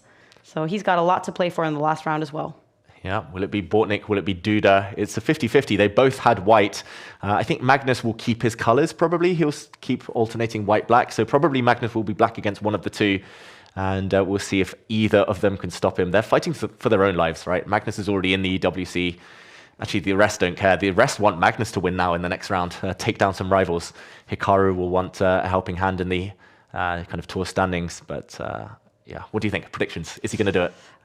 Yes. I mean, he has to. This is the best opportunity we've ever had. We've never reached the final round with somebody at 10 out of 10. He must be very aware, and he must have checked the standings. So it's going to be interesting to see if how much he prioritizes now, because he has nothing to lose. He doesn't need a draw, and he's playing against Alexander Bortnik. We've seen this match before. It's two of the players with the most points in these Title Tuesdays. Come on, Magnus. Can you manage 11 out of 11? Yeah, and Bortnik has given Magnus some trouble over the years. Bortnik has beaten him many, many times, including in Title Tuesdays. Nearly 3,200 on chess.com. That is a huge rating for the Ukrainian Grandmaster. He plays an e4, e5 opening. It's the 4 knights line of the Spanish. All the knights coming out. It is exactly as it says on the tin here, and Magnus develops his bishop. One of the main moves now is to actually belatedly take this knight off the board and just make it a bit more quiet. Bortnik castles instead. Magnus will likely do the same. Oh, I just feel like it's fate, right? It has to be now. Yeah. But I've been there so many times. When you're so close to your goal, that's when it gets most difficult. Yeah. Most accidents happen within 2 miles of your house. It's just, you see the finishing line, right? And then you relax too early. And then you start thinking about the results and not about the game. But 88% of our viewers on YouTube, they think we will see 11 points. And that was a vote that we were doing earlier in the broadcast. So they have believed in Magnus for a long time. And let's see if he can manage. And there's been 7 times throughout Title Tuesday history where a player has gotten 11 out of 11. 3 of those times was Magnus. 2 of them, Hikaru Nakamura. Limle and Jose Martinez have both managed it once. So come on, Magnus. You can really get another one of these 11 out of 11s. They're rare and far between, but it would be amazing that it happens today. Wow, history in the making. Magnus, he grabs a pawn. He's going for it here. He could have played a safer move. He could have just ignored the white knight in the center. Magnus doesn't look happy about his decision, but the eval bar says it's okay. He's gone a pawn up. And wow, Bortnik makes a big mistake, apparently. He gives up a second pawn. That's a big surprise. I thought he would just kick back the black knight and bring his bishop out. Magnus now a favorite to get there. Magnus seems like disgusted with what his opponent is doing. I would think that you would be like happy and celebrating and like, oh, I'm getting a good chance in the opening. But he just looks at these moves with disgust. Yeah, he's just shocked. What am I talking about? Queen g4, I got knight f6. Or wait, is he doubting his own calculations? I think he was worried about this move, queen into g4 now, but the black knight just drops back and trades off. Magnus is 2 pawns up. I think he's realizing now he's already done most of the hard work. Now he just needs to cling on to his extra material. Magnus is so close. And he's got a lot of time, so that shouldn't be a problem for him. I just don't see Bortnik's plan. Like, he gave up 2 pawns in the center, his 2 central pawns. He gave them both up. And black just ate both of those pawns, and they were tasty. Maybe the white queen will come out to one of these squares, try to whip up some attack, but it shouldn't work. And we see Bortnik there. Looks like he's frozen. Yeah, I think. But it wasn't a look of joy on his face. Exactly. He seems, we can see some slight movement, so he's actually just locked into place. He's not really concentrating on the streaming right now. He's very focused at the fact that he's down 2 pawns. He's not sure where the compensation for those pawns is. And Magnus doesn't play necessarily the best move, but it's good enough. The black pawn will step forward to hit the white queen. You can't really go for tactics involving the black rook in the corner. The queen will find herself trapped there. I'm thinking jumping out the way with the white knight. That will win the exchange, but it's only temporary since the black bishop will come out and trap that queen. That's why Bortnik's shaking his head. It's also cost him more than a minute now on the clock. Magnus is 2 pawns up, 1 minute up. Bortnik is living life on the edge. He tries to trap the black bishop, but Magnus now will probably push his pawn forward, I was going to say.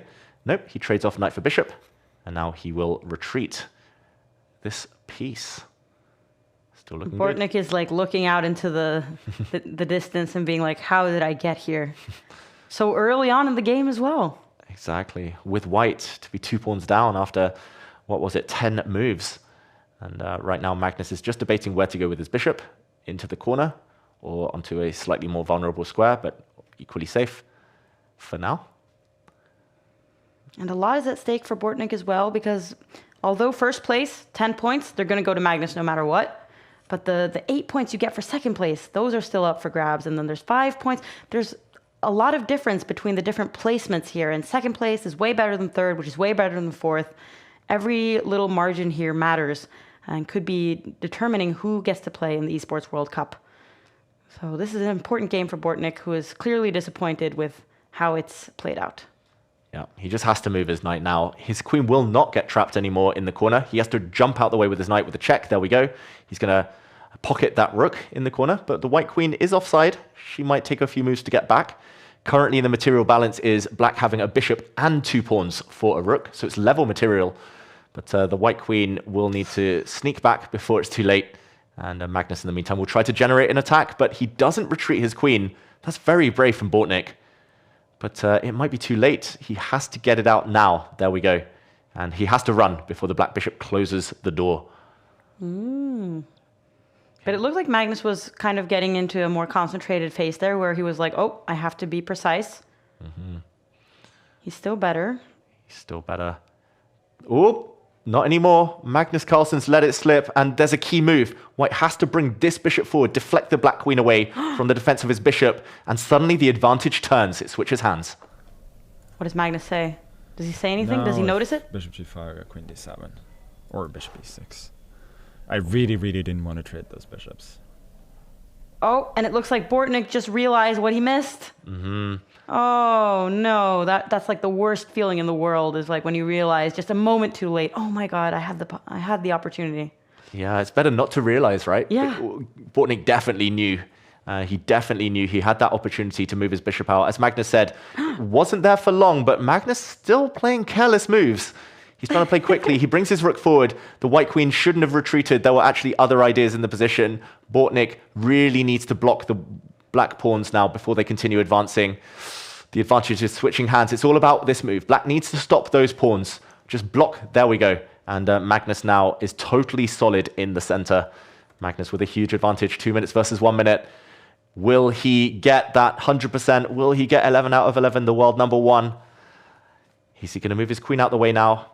Is he just going to get her off this central line where she's a bit vulnerable? He should be doing this, right? He's never, I don't think he could have dreamed it better. He's never been closer. And poor Bortnik, who said he was angry at the start of today. He was going to try and channel that anger. He's done so well, but he might be falling short. He's in 6th place at the moment, Bortnik, so only a win for him will really help him in the standings. Magnus repeats the position, or no, he doesn't. He chooses not to, moves his king. And the white queen is just so stuck. Bortnik gambling now. He knows he's playing a difficult position, but he needs to get his queen back into the game. He gives up his bishop. He's trying to create some tactics along this line. Black, though, has 2 bishops for the rook and a pawn now. But look at Magnus's face. Oh. What is he saying? This game. But I'm gonna get away with it, almost certainly. I think he knows it hasn't been perfect. Earlier, he did miss 1 or 2 moves. He did let the advantage slip for 1 or 2 turns, but now it's totally one-sided again. It's 2 bishops and a pawn versus a rook. Massive material advantage for black, and on an open board, the bishops are so strong. Bortnik looks furious with himself in the meantime, cursing himself, telling himself off for missing some moves earlier, maybe for a dodgy opening where he lost material and rook trade. Magnus is getting closer. It's so close now, almost guaranteed. Those bishops are going to guide the pawn forward. A rook alone cannot stop this pawn. It's just a matter of time before it promotes now. Magnus Carlsen, the last few moves. The first time in the autumn split, we're going to see 11 out of 11. Oh. So close. 2 squares from touchdown. The black bishop just needs to come back and support the long diagonal. There we go.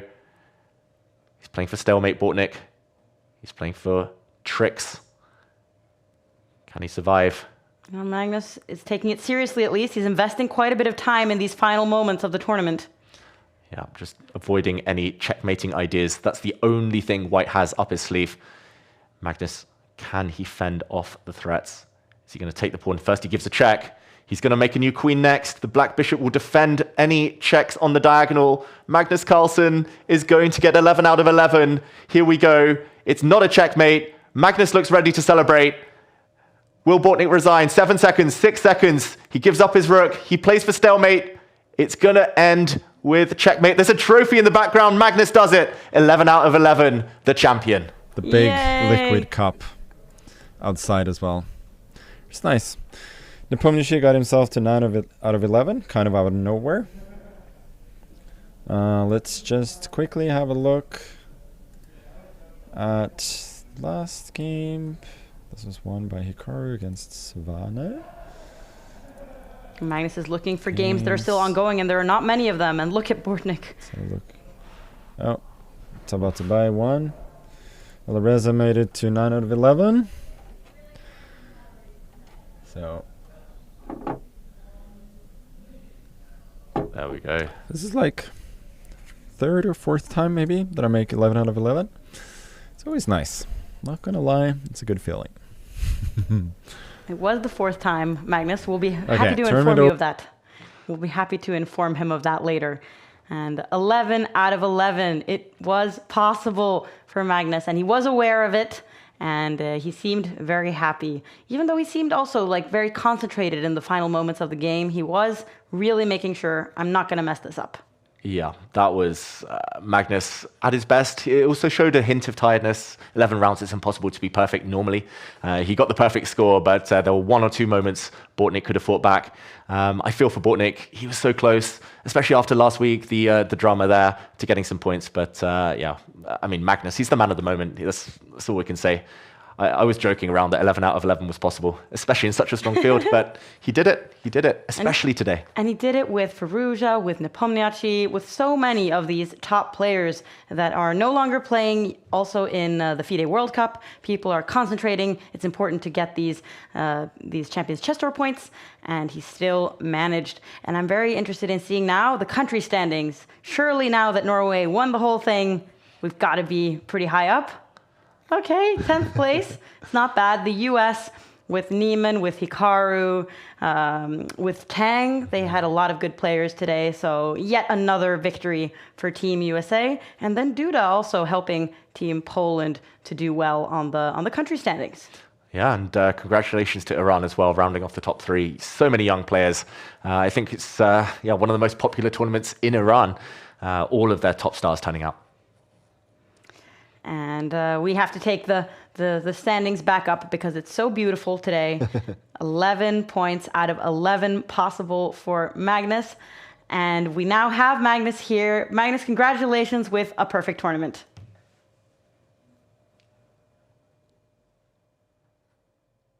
If you can hear me, Magnus. Congratulations, I can hear Magnus. you, and yes. I am replying. Okay, that is great. That is great to hear. Magnus, how obsessed were you with trying to get the perfect score in these final rounds? Not really. I was trying to win the tournament, really.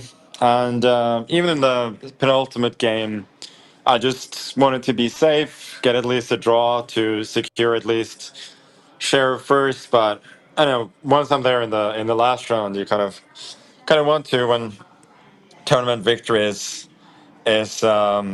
secured. But I have done it before, so it is a big achievement. But since I've done it before, it's not like I'm going to give everything to do it. And this is the fourth time you manage it. And did you also know that today is the 11th day of the 11th month? So it was kind of in the cards. I didn't think about that. But yeah, it was certainly meant to be. If the stars were ever aligning, it was today. And you've been in the Team Liquid office today. What was it like playing from there? It was all right. As always with my streams, there were some tech issues at first, but Team Liquid is great. They take really good care of me, and they have some really good facilities. So I had nothing to complain about. And what have you been up to today to make it such a perfect day? It's also game week 11. Like there were 11s all over, and we were feeling like the stars were aligning, and you managed the perfect tournament. How have you been spending your day in the Netherlands? I've been doing some content here with Liquid the last couple of days, but I got really good sleep last night, and it's usually a good a good thing. Especially when it doesn't happen that often, you appreciate it even more. And what about next week's now? There's only 2 weeks left of this split. How motivated are you to win the next ones? I'll take it game by game, tournament by tournament, but I want to win everything, and this is, I guess, my 4th win of the split, which is pretty good. So yeah, hopefully I can keep that going. I should have a pretty decent lead now. In the Hans game, were you kind of going for like a draw because you were playing like very quickly? You were trying to play the 4 knights defense. Like, what were you thinking in that game? Yeah, I was leading the tournament, and I thought a draw was a good result.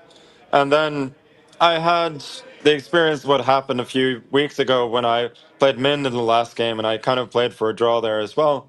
And then I ended up winning, and so I thought maybe if it kind of pisses him off that I play for a draw, maybe I can get some chances, because I'm not playing like 100% for a draw.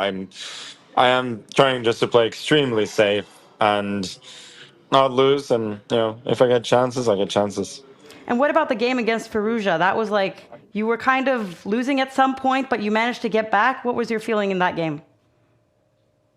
Yeah, that was not great. At that point, I was not feeling it that much, so I could feel myself getting like a little bit tense, and I got completely outplayed in the middle game there. I thought I had a good position, and then got outplayed, and I just tried to hustle. He made an impulsive decision at some point, which gave me very good drawing chances, and then he did 2 mistakes. Both he played too slowly, and he also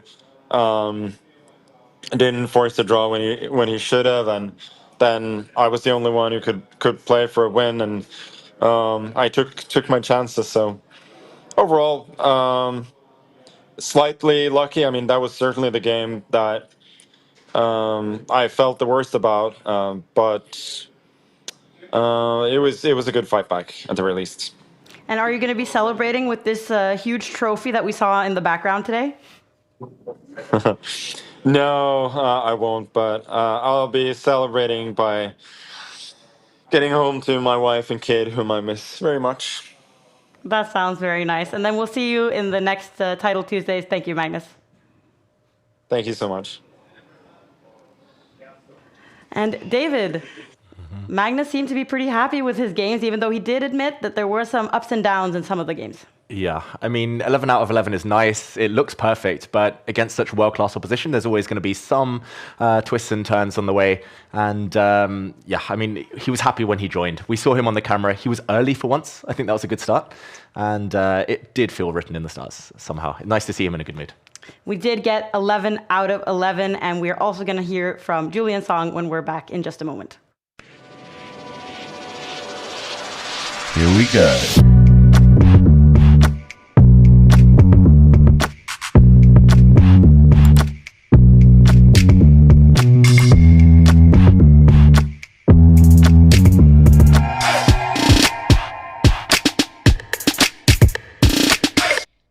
All right, Julian, you won the last game, so are you feeling good right now? Yeah, I'm so happy because I wanted half the points. I wanted to have 5.5 and to keep my 26 rating.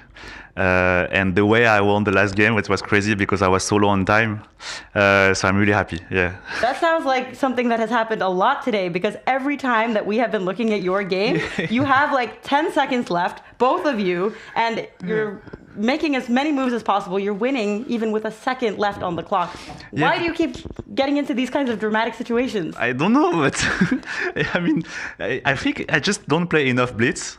Title Tuesday, I never played Title Tuesday, and actually it was like the first time for I don't know, many months or maybe years, and but it was a lot of fun, and maybe I will play more Title Tuesday because I mean, sharing this with my community, it was so much fun. And when I was like winning these crazy games at the end, like everybody was cheering with me, and I don't know, maybe I will play more. And I feel like you said something in one of your games that you passed some amount of subscribers during the game. Yeah. For the people who don't understand French, myself included, what were you saying? Yeah, so I passed 700k subscribers on YouTube during the live. Okay, well, congratulations. Yeah, thank you. Very happy, and I hope to maybe to get to 1 million at some point. I don't know when, but I hope so. Okay. And so you're planning on playing more of the Title Tuesdays going forward. What are you going to do to prepare for them? I want to play more, but it's so stressful, and I'm not so young, so and maybe I will play more, but I don't know. I need more preparation. I think maybe more puzzle rush, more tactics, more blitz on a daily basis on chess.com. I'm really hesitating to play it like every week. And did you notice that Magnus got a perfect score, 11 out of 11? What is your reaction to that? At the end, I wanted to say goodbye to everyone, and I just update the chessboard, and I saw this 11 out of 11 is just crazy, and you can see that he's 2 points up compared to Firouzja, and Firouzja he's already the GOAT, Firouzja, so to have 2 points more than Firouzja is just totally crazy, and to get it, I think the date today is 11 November. Yes, we've been making a huge point of it, and it's Game Week 11. Yeah, the 11th day, 11th month, Game Week 11. It was in the stars. Yeah, it's crazy. I mean, to see that Magnus, for the past few years, like he still managed to dominate in such a way, like the chess scene is just, it's crazy. 11, wow. I have nothing to say, it's just crazy. And you didn't get to play in the Dave Cave. David, have you played in Magnus's room? I'm not allowed to cross the threshold into Magnus's room. It must have been nice to... I'm jealous you were allowed in, but did you feel any special powers coming from Magnus's room now? Yeah, it felt very special, and like my followers, they were like very curious, like, what are you doing here? You are not supposed to be here, because they recognized that the studio was the one of Magnus. And it was like a crazy moment, because to be able to play here, it felt like a magical place, The only issue is that you don't get the same level, you don't play the same games. But I tried, to do like Magnus, because I know that now there is a meme across like internet, like with Magnus drinking those giant glasses. Yes, he didn't have that today. Maybe that was why he won with a perfect score. Yeah. I don't know, but I tried, to drink into those giant glasses. I don't know if it helped. Okay. No, but you recently played against Alireza Firouzja. You played against him in Paris? In Chartres. He lives in Chartres, so it's like a city like near Paris, like 1 hour of train. Okay. And he got second place today. Yeah. No, I'm really happy I was able to play some blitz with Firouzja. Really happy to be able to share this moment with him, because for me, he's a legend, and he's like a superstar in France. And he was really nice with me, and it was such a cool moment. And I don't know him very well, and so it was also the opportunity to talk with him about his career, his goal for this season. We had dinner, and it just, it's so special to be able to share this moment with one of your idols, Yeah. So it was really cool. And what else was really cool was the game that Magnus and Alireza played. Let's take a look at it, and you can join us, Julian. Look at this chaos game. It's going in every direction. The evaluation was in huge favor of Firouzja. Okay. And then Magnus is making some comebacks. Firouzja is white, yeah. Yeah. Mm-hmm. Okay. Firouzja had the extra bishop. He was a piece up for most of the game, but he's winning. He started losing all of his pawns. Oh, it's crazy. Yeah. Oh, now it's better for black. I know it's equal. I know it's better for black. Wow, crazy position. And soon it was... Yeah, now it's lost. But he's so long. Oh, they exchange queens. Looks like no, it's not a draw. Yeah, it's losing. Oh. That was a roller coaster of a game that we had there, and that I think was one of the highlights for me. But David, how impressive is it that despite this kind of crazy game, Magnus manages 11 out of 11? Yeah, just so impressive. Magnus was playing it cool. He's going to be celebrating hard. He's going to be riding a high for a while. And while his performance was impressive, Julian, I was most excited about your celebrations. When we saw you win on time a few times, just like hulking out there, it was nice to see the excitement. Yeah, what I liked a lot with this Title Tuesday is the fact that there is no increment. And actually, I think for me, it's like the first time maybe I played a tournament without increment. Oh. For, I don't know, many years. and it's really cool. I mean, it's very innovative. The game, you have more attention, and I think for the spectators, it's even better because even if the position is lost, there is still this tension, this hope. Yeah, this hope because maybe you're going to flag the opponent. And I know this is from like what happened in the eSport World Cup, and it's a very cool innovation, and I hope they will keep it and maybe expand it to many other tournaments. Absolutely, and it was inspired by this eSports World Cup where they tried this format, and it was very popular among viewers, as you say, because suddenly anyone could win, and it was always exciting to follow the clock. And we can take a look at the standings now and to see who is en route to qualify for the eSports World Cup. Farouja, he's doing well. Yeah, I'm really happy. I hope he will qualify. It's crazy because the first two, it's Magnus and Farouja, and actually the final of the last eSport World Cup. Yeah, and Hikaru came third in the eSports World Cup last time as well, so top three, same. Okay. And nice to see the likes of Bortnik still in there, getting a point. Lazovic gets a point, Duda gets a couple. It's getting very close though. And we also see that this is the standings in the split 1 and the autumn split, the first split of the Title Tuesday after they have changed the format to this no increment standings that you like, Julien. And Magnus, he has already won the first split because nobody can catch up. There's only 2 more Tuesdays to get points. And even if Alireza would win both of the next ones, Magnus has won. So he's dominated in this Title Tuesday. So he's already qualified?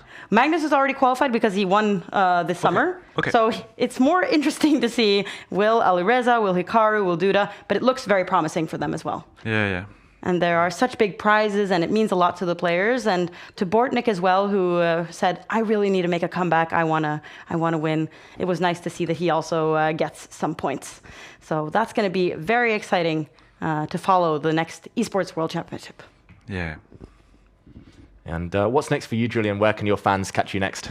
Yeah, now I'm working on a new project because, like, for the past few months, I made a lot of views on the social media, but I want to bring people over a chessboard, a real one, in the real life. So now I'm organizing many chess tournaments in real life across all the French-speaking countries. And I think it's a way to bring more people into a real chessboard and to share the game not only online but also over the board and to make new friends. So that's really cool, I think. And also I think it's the first step. Many people, they play online, but then they hesitate a lot before going into an official chess club. So to play those casual tournaments that are usually organized in chess bars, it's maybe a way for them to transition slowly into playing over the board and then maybe to get into a chess club. And we hope that you will also be inspired to play more of the Title Tuesdays. You did well today, and we loved seeing your reactions. So hopefully that's also in your future. So thank you to both of you for being here. Thank you, Julien, for traveling here, and David, as always. And we will be back next Tuesday for another Titled Tuesday, last 2 Tuesdays of this split. Hans Niemann hasn't done much wrong. I can't fault a single one of Hans' moves, but somehow it's got from slightly worse to much worse to almost dead loss now. Andrew Tang is the fastest man in the West. We know that. And Hikaru's blundered. He's trapped his own knight. Checkmate, guaranteed. And there we go. Andrew Tang, the penguin, takes the win. Oh, apparently lets it slip. Alireza Farouja. He went too fast with his pawn. He put it on a vulnerable square. He's going to be on 9 out of 9. Farouja down at 4 seconds. A queen appears. Checkmate guaranteed. Magnus wins. Here we go.